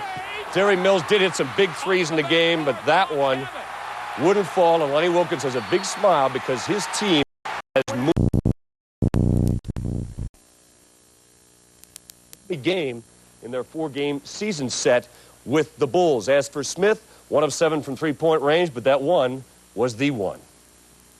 I'm definitely happy. I mean, it was a little frustrating for me the way my shot was going today, but I keep playing. You never know what happened. I got a chance to win a game with a unbelievable shot at the end. Steve Smith was 1 for 7 from 3, but he had the big one. So that's how games are won and lost. Could have gone either way, and they made some big plays down the stretch, and we didn't, and that was the deciding factor. Grant Hill, 9 of 24 in the day. They're midway through the 3rd quarter at the Delta Center. Shaquille O'Neal and the Lakers against Utah. Jazz won the season set 3-1. They're up 7 in this one. We'll give you an update a little bit later in Sports Center. To the ice. The 1994 and 95 Stanley Cup winners are having it out across the Hudson River. No longer the Rangers home away from home. The Meadowlands still has its share of blue shirt revelers, but mostly it's Devilmania towards New Jersey's most hated rival. Like the season series, Game 1 was a low-scoring defensive struggle. The Devils winning 2-0 by constantly frustrating Ranger scoring chances, and they were best at filling the power play. Started out by trying to kill Luc Robitaille and the Rangers. Bill Guerin with a huge hit there. A power play, though, and Gretzky gets behind the nets, and Leach is waiting right there to beat Martin Brodeur. Leach's first postseason goal this year, 1-0. Devils get their own power play in the second. Rangers break it up, but then the Devils get it back in their end. But look, a replay shows Steve Thomas's skate in the crease. That allowed him to beat Richter, disallowed it. So it's still 1-0 Rangers. Just over a minute left. And this shows you how great Mike Richter was. John McClain right in on him, loses his glove, gets a bare hand backhand saver, and Richter puts up 32 saves. They had an empty netter as well. And Richter's 8th playoff shutout is the Rangers' new all-time record. This is the 8th straight time that New York has lost Game 1 of a playoff series. In 5 of the previous 7, they went on to win it. This one is even at 1 apiece. That included the first round against Florida when New York prevailed. How about this? The two games have been absolute reverse mirror images. A power play goal and an empty netter with shutout goaltending. First game that worked for New Jersey, today it worked for New York. In the regular season, the Rangers had the best power play in the league, but they hit a rut in the postseason. It's the first time that New Jersey has given up a power play goal this postseason. Later on, we'll take a look ahead to tonight's game between the Oilers and the Avalanche. We have gone to a double OT for the fourth time this postseason, and it looks like it could go triple. The Red Wings and Ducks are knotted at 2. Teemu Selanne got his 6th postseason goal to tie it at 2 in the third, but Selanne also has left this game in the overtime with a leg injury. Both teams had 13 shots in the first OT, but so far, nobody can break the 2-all tie. Detroit's baseball team was in Jacobs Field where they had nothing but misfortune, winning only once in 20 tries. This afternoon it turned particularly gruesome. Willie Blair, working on a shutout, took this Julio Franco line drive off his face in the 6th inning. Blair was taken to a local hospital where he'll spend the night being treated for a broken jaw. We got much more on this game. Julio Franco couldn't even watch as Blair was removed from the field. All the action in the majors, including much happier news on baseball tonight, coming up in about 17 minutes. We're going to break for a buck and a half, then head for Houston, one of the biggest leaderboards of the season, topped by 6'7" Phil Blackmon. Hey, Dave, come talk to us, big man. Dave, a two-zone repossess all the way. Now, more than a little odd for a 300-pound defensive sinker. Yeah. What happened? I don't know. The ball just got tipped up in my hands. I took it all the way back for 9, baby. Now, of course, you did spontaneously combust at the blue line. Yeah, I did, but I took it. There's a lot of love down there. I got to put in for 9, and a Coors Light waiting for me when I was extinguished. Sure, the only beer Frost brewed to really cool down on a thirst. Now, I noticed you did a little dance afterward. Is that your new trademark? No, my shin pad was just on fire. That's all. Yeah. Woo! Yeah. Good job, Dave. Good job. Back to you. Unlike traditional two-piece golf balls, the new MaxFly XS is the only two-piece I've played with the feel and control of Bellada, plus more distance. Kinda leaves the other ball somewhere between a rock and a hard place.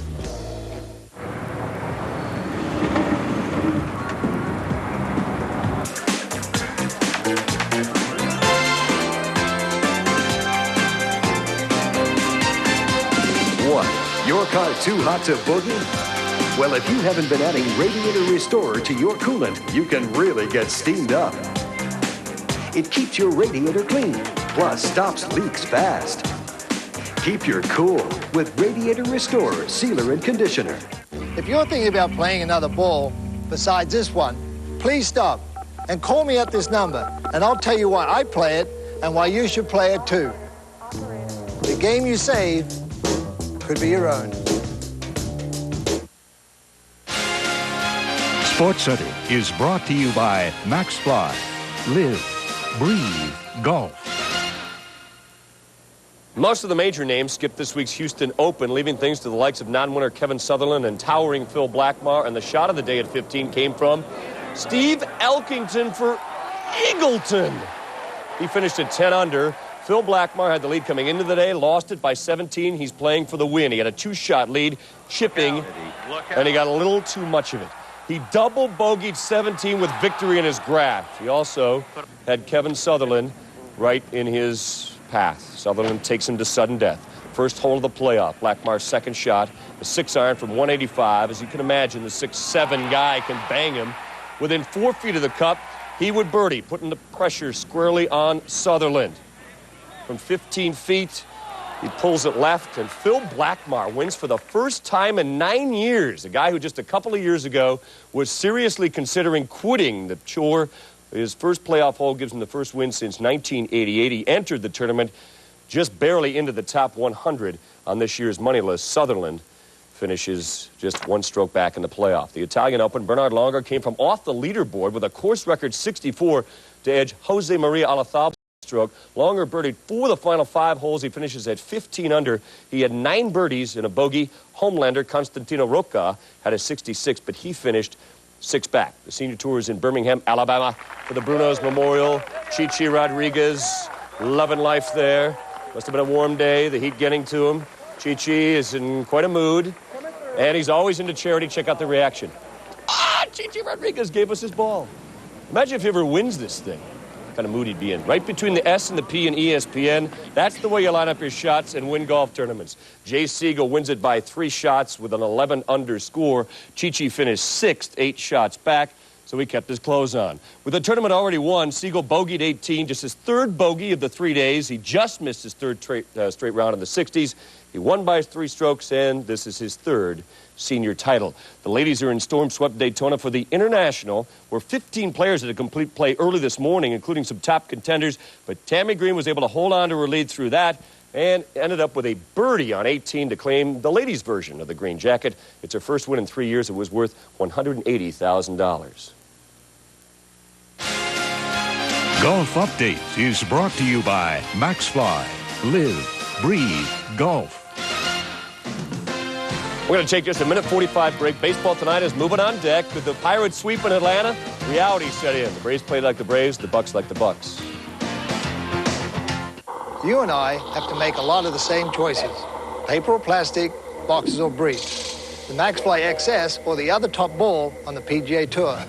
Some choices are easier than others.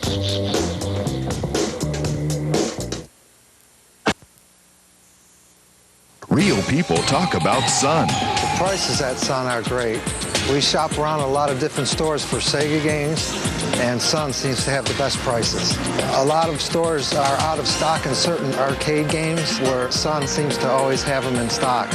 Sun service is excellent. We come in, we're greeted by sales personnel, and they're always helping us. It's nice. It's a nice atmosphere. I'm a satisfied Sun customer. It's TCI Spring Megabucks Sale, where you get $10 cash back for every premium channel you buy.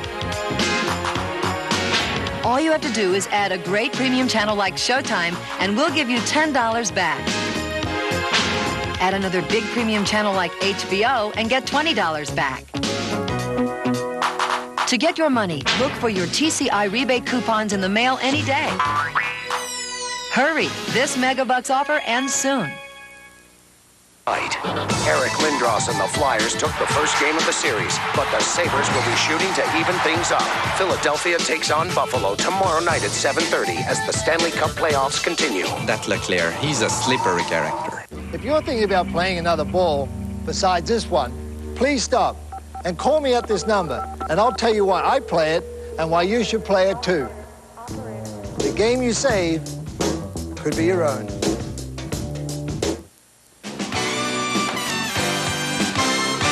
Major League Soccer from Sunday afternoon. The Metro Stars of New York, New Jersey win in the shootout. John DeBrito with the goal there. DC United loses at Dallas. The Burn won that game in a 3-2 shootout. More NBA from the day. Larry Brown has wasted no time finding a new home in Philadelphia. Yet another NBA team. According to ESPN's David Aldridge, the Brown has agreed to become the team's 6th coach in the last 7 seasons, just shortly after he gave up and resigned at Indiana. The Sixers have called a press conference for Monday morning to make this announcement. David also reports Brown will have authority over personnel decisions for the Sixers, who could use a lift.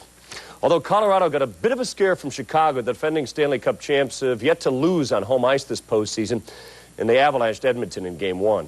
As the Oilers try to even the series, they'll have to neutralize Colorado's potent 1-2 punch. Dave Ryan and Darryl Ray, our 1-2 punch, have a preview of our ESPN 2 game. Thanks very much. Welcome, everyone, to McNichols Sports Arena in Denver. Darryl Ray, great start's a big key to the Avalanche power play attack and their playoff attack so far. One of the big reasons, of course, the star players. Yeah, well, 2 of their guys, especially down the middle, when you talk about the Avalanche, you talk about their 2 top centermen, perhaps the 2 best centermen in the National Hockey League. We'll start with Peter Forsberg. His Game 1 was tremendous at both ends of the ice, but especially offensively. If you give him some space and some time, he'll kill you. They backed off on him a little bit. He ended up with a couple of goals and an assist in game number 1. With Joe Sakic, a lot of times, yeah, it's that shot of his, but it's also the people around him. He ended up with 3 assists in the game, including a great one to Ozolinch. Those 2 guys, you have to try to shut them down somehow. Easier said than done. Joe Sakic leading all NHL playoff scores, 15 points coming in to tonight's action. Now, on the other side of things, Edmonton's Curtis Joseph in goal has got to be more sharp than he was in Game 1. And maybe at a different time than in Game 1. He was good late in that first game of this series. They need him good early because what he did in the Dallas series is he allowed this young Oilers team to kind of get their legs underneath of them. It's going to be the same thing again tonight. He's going to have to be sharp in the first 10 minutes, probably a half of the hockey game. Otherwise, they're dead once again. 2 shutouts for Curtis Joseph in the first round against the Dallas Stars. You got to repeat that effort tonight. It's Game 2 from Denver. Now back to the studio. Okay, we see you guys at the bottom of the hour on ESPN2 as we continue our nightly coverage of the Stanley Cup playoffs. See if Saka can keep his scoring streak alive. He's the only player this postseason to score and put up a point in every game. We're going to break for a minute and a half. 6 minutes from now, baseball tonight. Let's make it 7. The Orioles suffered heartbreak in the 9th inning Saturday against the A's. Robbie Alomar made sure Oakland couldn't catch them today.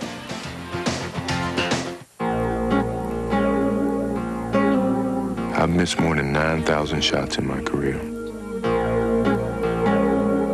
I've lost almost 300 games. 26 times I've been trusted to take the game-winning shot and missed. I've failed over and over and over again in my life. And that is why I succeed. He said, what? I'll be there for 10 minutes max. Do not start without me. Slow down, you're gonna get us killed. You're driving like a bat out of Hades.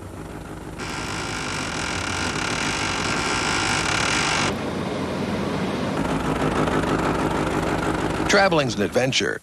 Where you stay shouldn't be. Fairfield Inn by Marriott. What are golfers saying about their Armor TI 100 irons?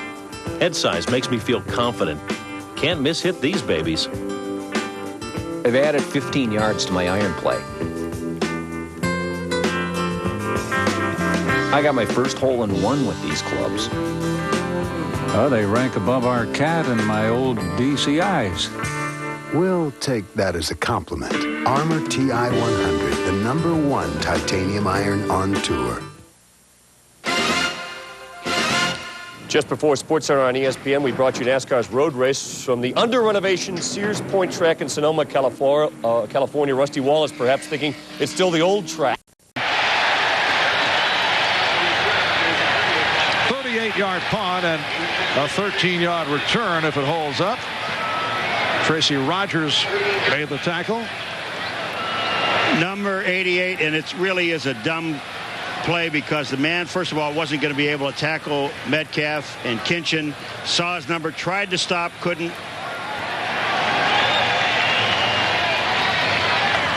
Post-possession foul, illegal block on a return, number 88, 10-yard penalty, first down. Well, Kinchin is right here, folks, and here's where he's going to block from behind. But watch, he looks like he's trying to avoid it, but you see the guy's name. When you see the guy's name, he sees Metcalf. I mean, you don't hit there. Well, 14 penalties against the Browns for 128 yards. This has been a very long game. Coming up Central Time on 20 minutes past the hour of 3. Chiefs up 20-13. Ripping on a screen for the tight end Kinchin. Able to elude a blocker and has a first down. A very nimble move by Brian Kinchin, who was taken down by the free safety William White. The screen was set up very nicely. They haven't really thrown the ball, I think the third time they've thrown to Kinchin today. And Kinchin makes the play. It was on a screen. What happened is the left guard, Doug Dawson, number 69, was out in front. But as an offensive lineman, you can't be dancing around and waiting to block. You've got to go right through with your block because you have a slippery field. The defensive guy is moving. You've got to go through him. Alexander to the right, but again to the ground. Ford going to his right. Run out by Taylor. Down to 2:38 remaining in the fourth quarter. Clock stopped with Ford. Out of bounds. It'll be a second down and 8 at midfield. Number 77, Orlando Brown, almost tackled McDaniels, Cullen McDaniels. Now he's up here on the top side. Watch this big guy over here. Watch what they do. And then he gets away. He looks back at the official. He grabs. Watch him turn and look at the official after he does it. Oh, I got my hands down. I pushed him down. Please don't call it. Wally Williams coming in at center for Steve Everett as Ford got the call. Steve Everett going over to the Cleveland sideline, and Wally Williams, second-year man from Florida A&M, wearing number 63, has taken over. You know, the Browns are moving along like, you know, they've got all day. They're down by 7. They only have one timeout. They're coming up on the 2-minute warning. Here comes Everett back in the ball game. They'll run this one play down, but it's 3rd down and about 4.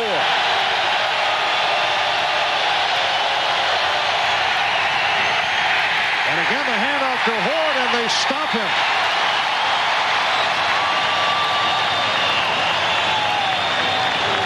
So Horde was stopped. 2-minute warning provided. Back in a moment. Ever wonder how remotes get lost?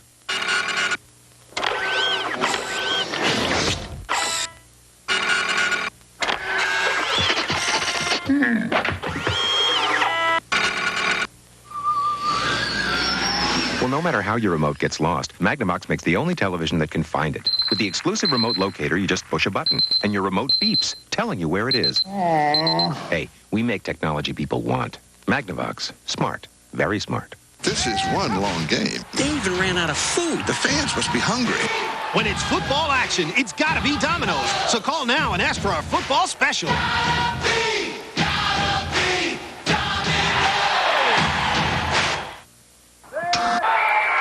Here's a great gift idea for Christmas. The new Black & Decker cordless screwdriver. You may actually get some things done around the house. Now with a detachable Versapack battery from Black & Decker. Oh, my son, the graduate. So, Nikki, any plans now that high school's over? You know, it's gonna work for me. Not if you're smart. You know what I think you should do? Stay close to home. You got plenty of time to work. Take the first thing that comes along there. Give Anthony a call. So what are you gonna do? Well, I'm gonna study nuclear propulsion or satellite navigation. In the Navy. Oh, great. Way to go, Nicky. For more information on the high-tech skills that can help launch a career, call 1-800-USA-NAVY.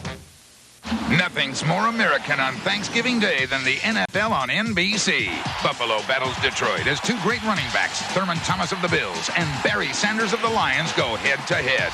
A Thanksgiving Day tradition at a special time, noon Eastern, 9 a.m. Pacific. A football feast, Thanksgiving Day on NBC.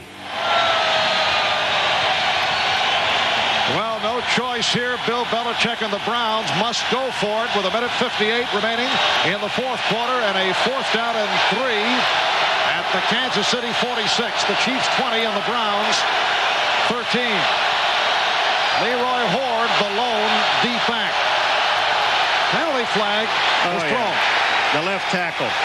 Tony Jones moved. The noise is loud. I mean, this you credit this offside to the crowd. Prior to the snap, 66. False start. 5-yard penalty. Repeat 4th down.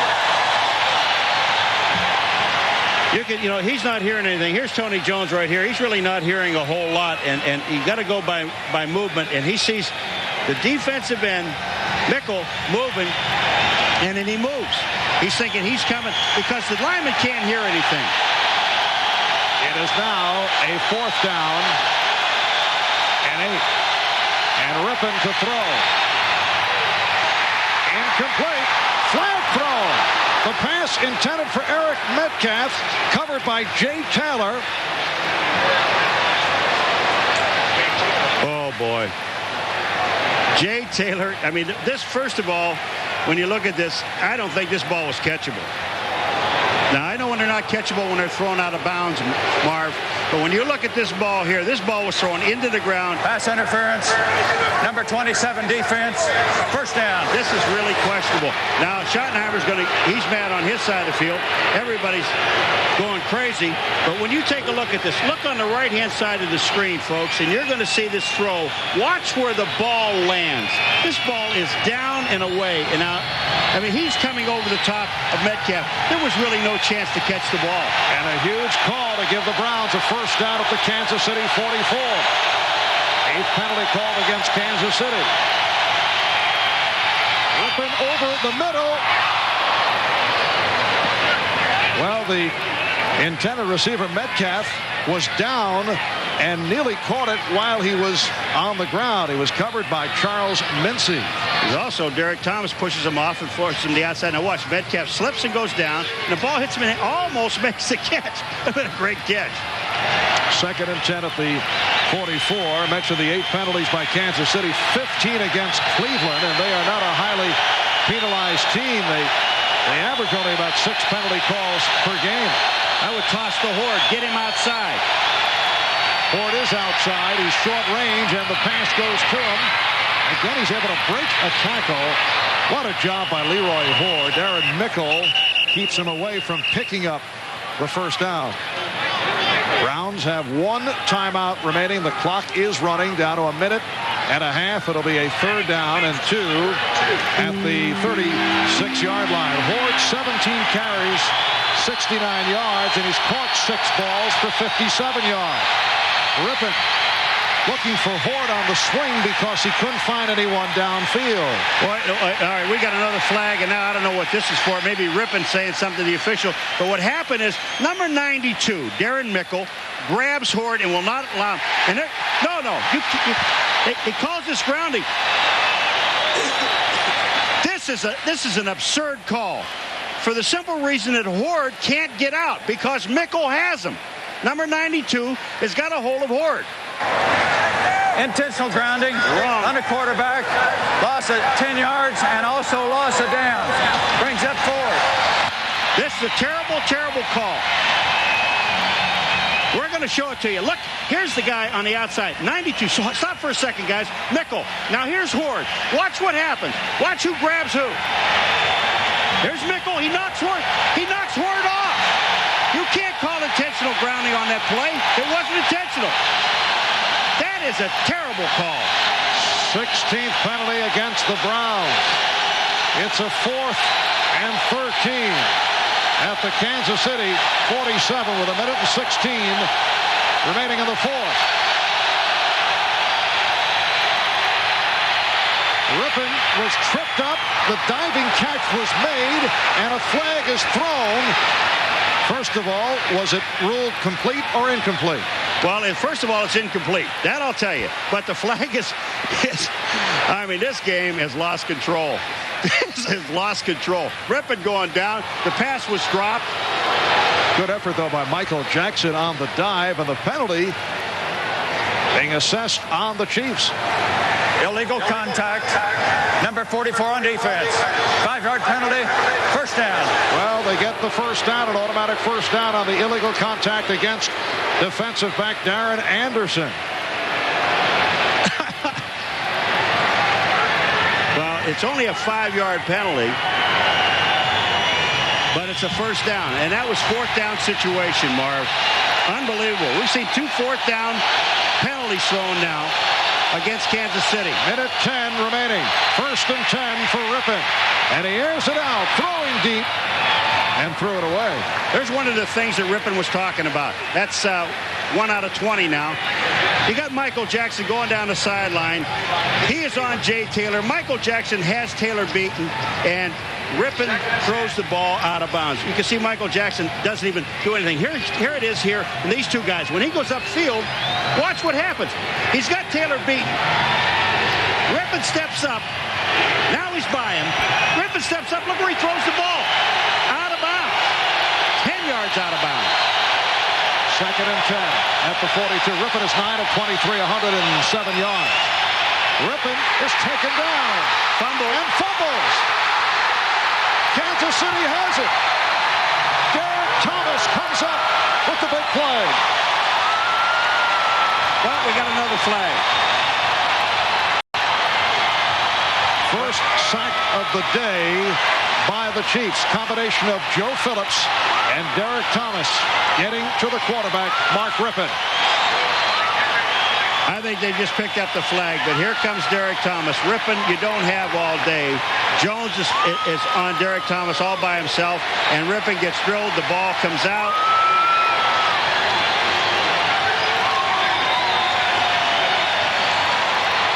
He's going to give Neil Smith a little modified. Well, half Neil. Not quite going for the seats. And Kansas City will try to run it out. Browns have one timeout left. The Chiefs with a 20-13 lead on the Browns. Time running down. We're down to 40 seconds and counting. And the employee owners of Avis salute the game's most valuable player. Eric Thomas is the winner of today's We Try Harder Award. That's Avis, the official rental car of the NFL. The people are wondering there's a flag on the field by the referee, but all he did was just it fell out of his pants. It's laying there about the 40-yard line, and the people are a little concerned. Now he's going back and pick it up. That's it. Joe Montana finishes up 19 for 33, 170 yards, one touchdown. And the Kansas City Chiefs, who have been up and down in recent weeks, coming in losers of 2 of the last 3, able to defeat the Browns today to move within 1 game of the Chargers, who were beaten by the New England Patriots. And the Browns dropped to 8-3. They had won 7 of the last 8. The final, Kansas City 20, Cleveland 13. Debbie, these shots are fabulous. Beautiful, Debbie. Better than the last time, Tony? Absolutely. It's my job to make sure people look good. A few weeks ago while doing test shots with Debbie, I noticed something. Dandruff. So I told her about Head & Shoulders. You see, regular shampoos merely rinse flakes away, so they could come back. But look, Head & Shoulders helps stop flakes from even forming. See the difference? Yeah, picture perfect. Head & Shoulders turns dandruff problems into beautiful hair. It still bugs me that I waited to try Old Spice High Endurance just because I thought all deodorants worked the same. Dumb. This proves it's the best. Better than the leading stick. It evaporates less quickly. It also lasts longer. Protects better. You can't ignore that. Or this guarantee. Try it. If you don't think it's the best, call 1-800-PROVE-IT, and they'll buy you a stick of yours. You gotta figure anyone that serious about deodorant deserves a serious shot. Come on, take the High Endurance Challenge from Old Spice. I did. Here's a chip that's got more Ridginess.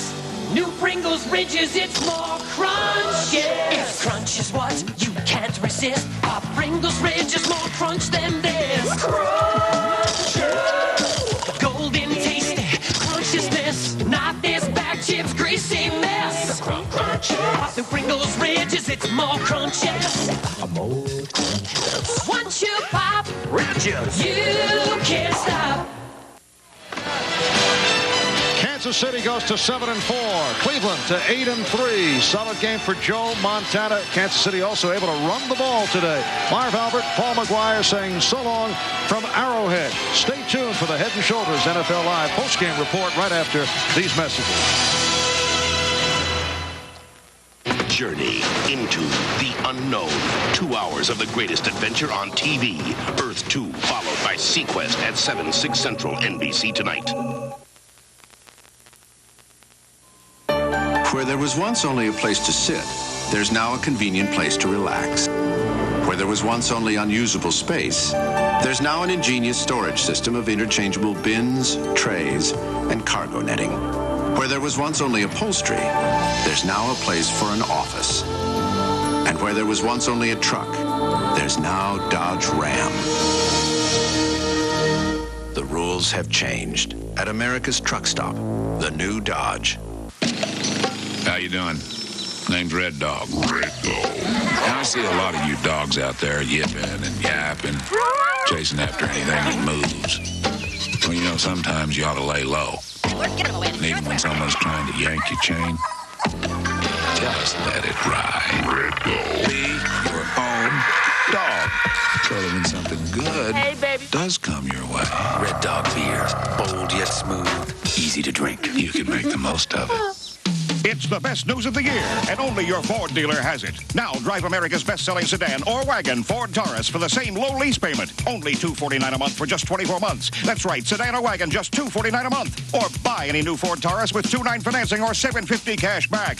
Lease a sedan or wagon, just $249 a month for 24 months. Buy any new Taurus with 2.9 financing or $750 cash back. It's Ford's best offer of the year on America's best-selling car, Ford Taurus. An offer like this won't last. See your Ford dealer today. How incredible a value is the all-new Eagletown? This is exciting. Certified government accountant Warren Kruger is here to help us find out. Take her for a spin. Come on. He's off. Warren, the wonder accountant, is back. Warren, what do you think? Sounds great. 140 horsepower engine, dual airbags, double wishbone suspension. What would the U.S. government pay for something like this? 14 million tops. Shouldn't that decimal point be over there? Yeah. Test drive a Talon at your Jeep and Eagle dealer or call us. Watch for Pick 3 winning numbers on WSAZ. We now join our regularly scheduled programming already in progress. What I can't understand is how such an attractive, intelligent woman can be such a stupid, bloody drongo.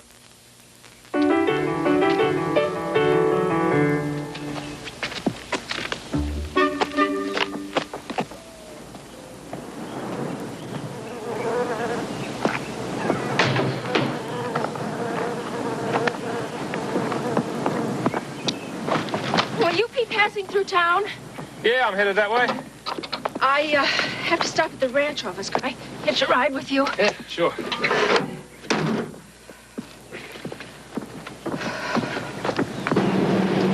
You seem to know this area pretty well. What do you think my place is worth? Not very much. Well, the mine's exhausted, otherwise someone will be working it. Without that, the place isn't worth the price I serve. Well, obviously it is to the Kilbar Ranch people. If I were you, I'd take whatever they offer. People have been known to change their minds. You never take the first offer.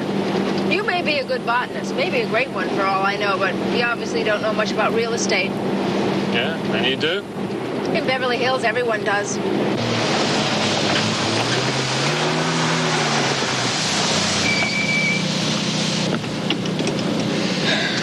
Well, I guess this is goodbye then. I guess it is.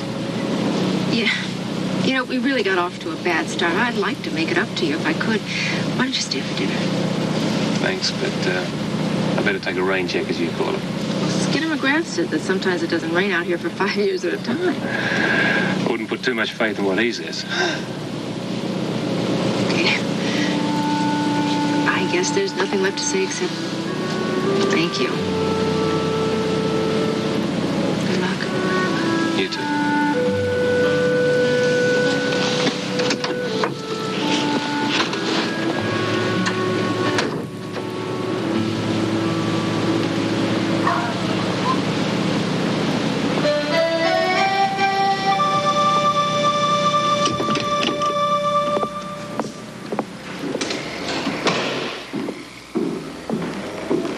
Miss Hollings. Yes. We've been expecting you since we got your telegram. Well, come in, won't you? Thank you.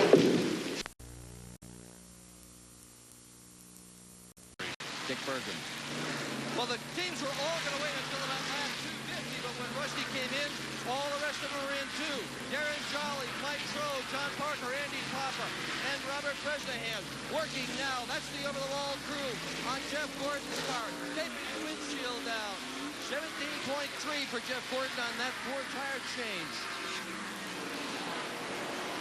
Labonte having trouble. That's three. We have Gant in, Hamilton's in, Cope is in. Leader at the moment is this man, number 17, Waltrip, collecting 5 points. Fords have won 12 of the last 14 races. During that span, the only 2 wins for Chevrolet. Jeff Gordon. An incredible win at Charlotte. And equally remarkable, Indianapolis. Brickyard 400.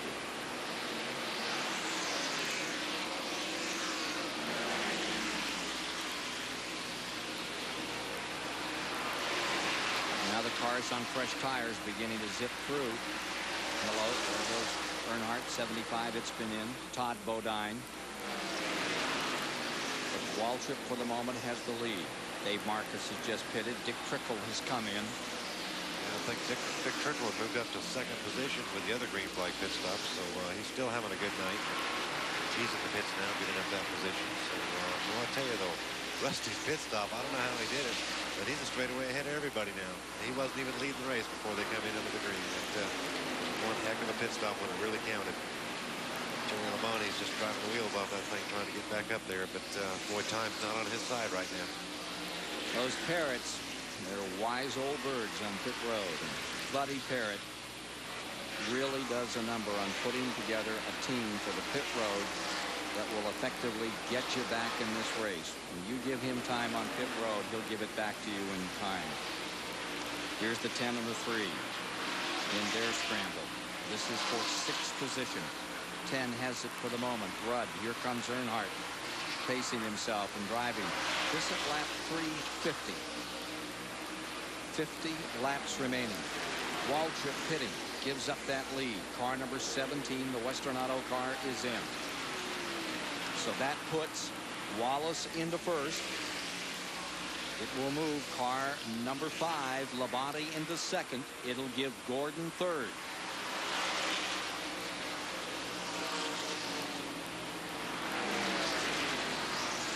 Check in on your leader here. Rusty Wallace leading 3 1/10 seconds, by which Wallace has the advantage. And we'll try to watch him here, Chuck, and see how that car is working compared to how we saw it earlier. Well, it just looked pretty good around turns 1 and 2. Didn't it? Right down on that yellow line. In fact, I think it was under the yellow line a little bit. So it's doing what Rusty wants it to do right now. 3 and 10 for 4th place. Earnhardt into 4th. Rudd in 5th. One of the competitors, Ken Squire, for that 4th place battle may not be around much longer. Ricky Rudd reporting on the radio he's feeling a motor vibration in the Tide Ford. That would be a shame indeed with less than 50 laps to go. It would be a shame indeed. 7th place in the hopper right now. The 29, Grissom, around the 26. Grissom setting Brett Bodine back another time. What a struggle that's been. They have raced each other all night. The only question is, where's Andretti? He's been right with them most of the night, too. He must be close one way or the other. Well, he's fallen back a bit. They show him in 10th position now, and he was in 11th. So John's coming back up another time. In fact, John Andretti is really doing a good job, and he may be getting the 10 car at this point. Like he has. I'd say he's into 9th. Here's Wallace in that lead. We'll check that interval. Remember, we gave it to you as 3 1/10, and I think it's shrinking. It looks like it is. Dick Bergeron down there with Buddy Parrott, the crew chief for Rusty Wallace. Well, Buddy Parrott, after that last round of pit stops, how is your car behaving? Well, I hope I asked the right question. The pit stop was a great pit stop. Rusty's doing a heck of a job. You know, we've been adjusting on the car all night. This Miller Genuine Draft Ford's running great. We'd just like to win the race tonight for the people up there in the box. So, anyway, what else can I say? We're just going to hang on here and see what we can do. Is the steering all right? Well, the steering's still kind of hard, but, you know, it's not working like it should. But Rusty said it'd be okay to finish the race. So, hopefully we can hang on and get a few more points tonight. 2 1/10 seconds. Now the interval. It was almost 4 when he came out. So there's no question that Terry Labonte is catching up Rusty Wallace. Is there time? Yep. 359 laps are down. Plenty of time. It's going to be good. It's going to come right down to the end, because the harder Terry pushes that thing, the more tire difficulty he might have, but his car's been awful good on long runs, and I'm sure he's pushing it as hard as it'll go. So it's going to keep my attention. There you see the 24 coming through. Now take a look at the 3 car and the 10. Earnhardt coming by, and with him comes Ricky Rudd. That's 4th and 5th.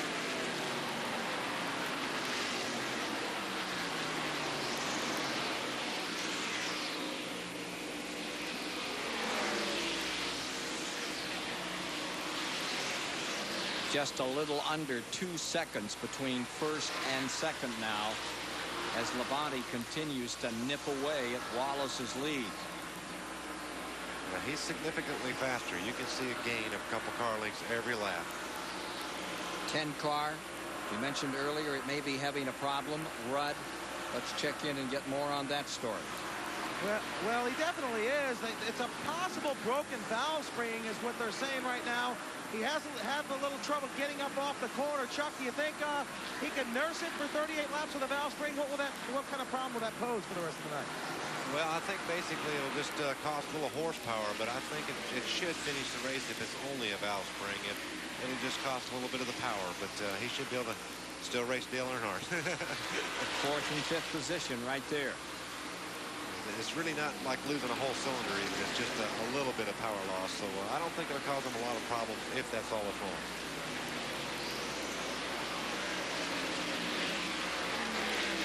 He's actually closing a little right there, which would make you wonder about that 3 car tonight. The one that really seems strong is Terry Labonte. Yeah. That car has been pretty much bulletproof from the outset, and it's cut the lead down to 1.5 seconds between 1st and 2nd. Good battle here. 4th at stake. Rusty's starting to catch some lap traffic too, which is probably going to hold him up just a little bit. I think Terry's going to be there in a matter of laps now. But catching him and passing him are 2 different things. Terry's awful good. Maybe he can do it. Back up in front. Here you see Terry Labonte closing in again. He's got Lake Speed and Rick Mast sandwiched between him, Labonte in 2nd, and number 2, Wallace the leader. Wallace almost squaring that corner as he came off that time. Well, Terry his team is really hitting the combination tonight. That car has been just unbelievable all night long. Car 28, Kenny Wallace off the pace, Chuck. One up and down night. Oh, he's going behind the wall. So he'll become the 5th official retiree from the event. Great for him. You don't see that car drop out of very many races. Labonte is definitely closing down on car number 2. Yeah, he can see him right there now. This is lap 368. Average speed for this race stays at 103.092 miles per hour. 5 cautions, 35 laps. Kyle Petty was the first out. Jeremy Mayfield crashed later. There's that interval down to about 6/10. They're pretty much the same camera frame now. It's going to be a dogfight. Jeff Green is out of this race. Jimmy Spencer's retired. Now Kenny Wallace. Well, as fast as Terry has run Rusty down, though, I think Rusty's going to have an awful hard time holding him off with 30 laps to go. He's not quite there, but he's just so close. He can smell him now. Yeah, there are 30 laps to go, and he'll use that lap traffic for everything it's worth. The spotters help you with that? Yeah, they do. They try to, ask him when they're catching him, and it means the race and all. And second place is breathing in your neck. They'll try to get him to, hey, tell you got to get out of our way. We're coming in a hurry. We've got some heat from 2nd place. But sometimes they do, and sometimes they don't. We'll take a final commercial break here and then be back for the finish of this event as car number 5 closes in on Rusty Wallace in the Miller Genuine Draft 400 at Richmond International Raceway before a sellout house of over 72,000. I hear Garth Brooks is in the building today. Oh, I just got CD at McDonald's. Scar's favorites. He's gotten much too young and wild. How's that one go? Oh, the white line. Guy puts on a cowboy hat and suddenly he thinks he's Garth Brooks. Get Garth's favorites. Each full-length CD is just $5.99. Each cassette $3.99 when you buy any extra value meal or large sandwich. Or get these other hot artists. $1 from each CD and cassette benefits Ronald McDonald Children's Charities. What you want is what you get. Oil. It's the lifeblood of your engine. That makes your oil filter your engine's most vital organ. That's why Fram keeps going the extra mile to make the best protection even better. The Fram Extra Guard Oil Filter. Unique glass fiber paper stops more dirt than any other filter for the best protection ever. Fram Extra Guard. American or import, it's an extra lease on life. As your engine revs higher, the oil inside creates a hydrodynamic wedge, a protective layer that builds up and keeps engine parts separated. But as your oil's viscosity breaks down, so can the wedge. That's why Castrol GTX provides maximum protection against viscosity and thermal breakdown. Because if your viscosity breaks down, what's next? Castrol GTX, engineered for greater protection against breakdown. Try Super Clean, the Tough Task Cleaner Degreaser from Castrol. Well, that's how quickly things change around here. Terry Labonte just motored on by, just like he was driving down the interstate. Waved at Rusty and said bye-bye. No battle at all. Just literally steamed by him on that back straightaway like this. He didn't even have to follow him a lap. Just as quick as he got to him, he had the acceleration coming off the second turn. He just got under him, and away he went. His car is really, really good tonight. Those guys have done their homework. Hardly had time to put the directional signal on, and he was by. I'm curious if that's the same car he had at North Wilkesboro. An awful strong layer this spring on the long green flag stretches. I wonder if that's the same race car or a new one or a different one. The Labonte is back in front. Wallace is in second. Gordon finds himself third. Earnhardt is fourth. Rudd is in fifth. Martin is sixth. And Steve Grissom finds himself seventh, with eight currently belonging to Brett Bodine, then Schrader, and rounding out the top 10 is John Andretti. And as you ride with Rusty Wallace, he's still got a handful. Works his way through 2 and up in 4. He's having a lot of fun with that car as well. Take a look at the running order now as you watch Terry Labonte seeking victory here at Richmond this evening. It has been some run for Labonte. He has been strong all night. He has asserted himself, led the most laps. We'll bring you up to date on that as he goes after career win number 12. Wallace, his record's not so bad here. 2 wins, 2 second places coming into the night. So if he stays where he is right now, give him 3 seconds and 2 firsts in his last 5 outings here. You see Bill Elliott's car number 11. He's running in 15th position, being shown a lap down, a couple of laps down. Started last on the field, worked his way up through, got caught early in the pits on a caution, and he's still doing very well with this after that great win at Darlington a week ago. The car number 7 is in 18th. That's Jeff Bodine. He had a terrific night going. And from Jeff Bodine's viewpoint, here's Terry Labonte trying to put him down another lap. By the way, the record for this race, a 104, that's in jeopardy right now. They're averaging 103.561. Whoa! What was all that about on Labonte? I don't know. He's running hard. He's got it pretty well sewed up. I don't think it's wiggling around. I think that was more Jeff's car than it was Terry's car. I'm not really sure.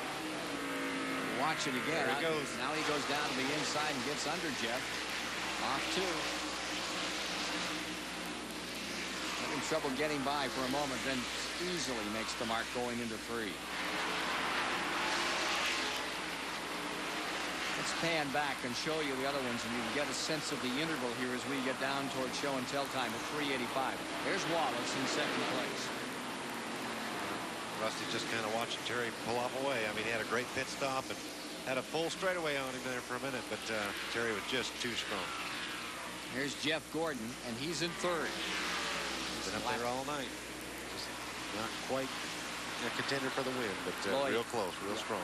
Loy Allen pitting there as he came by him. And here comes 4th place. There's number 3, Earnhardt, coming by.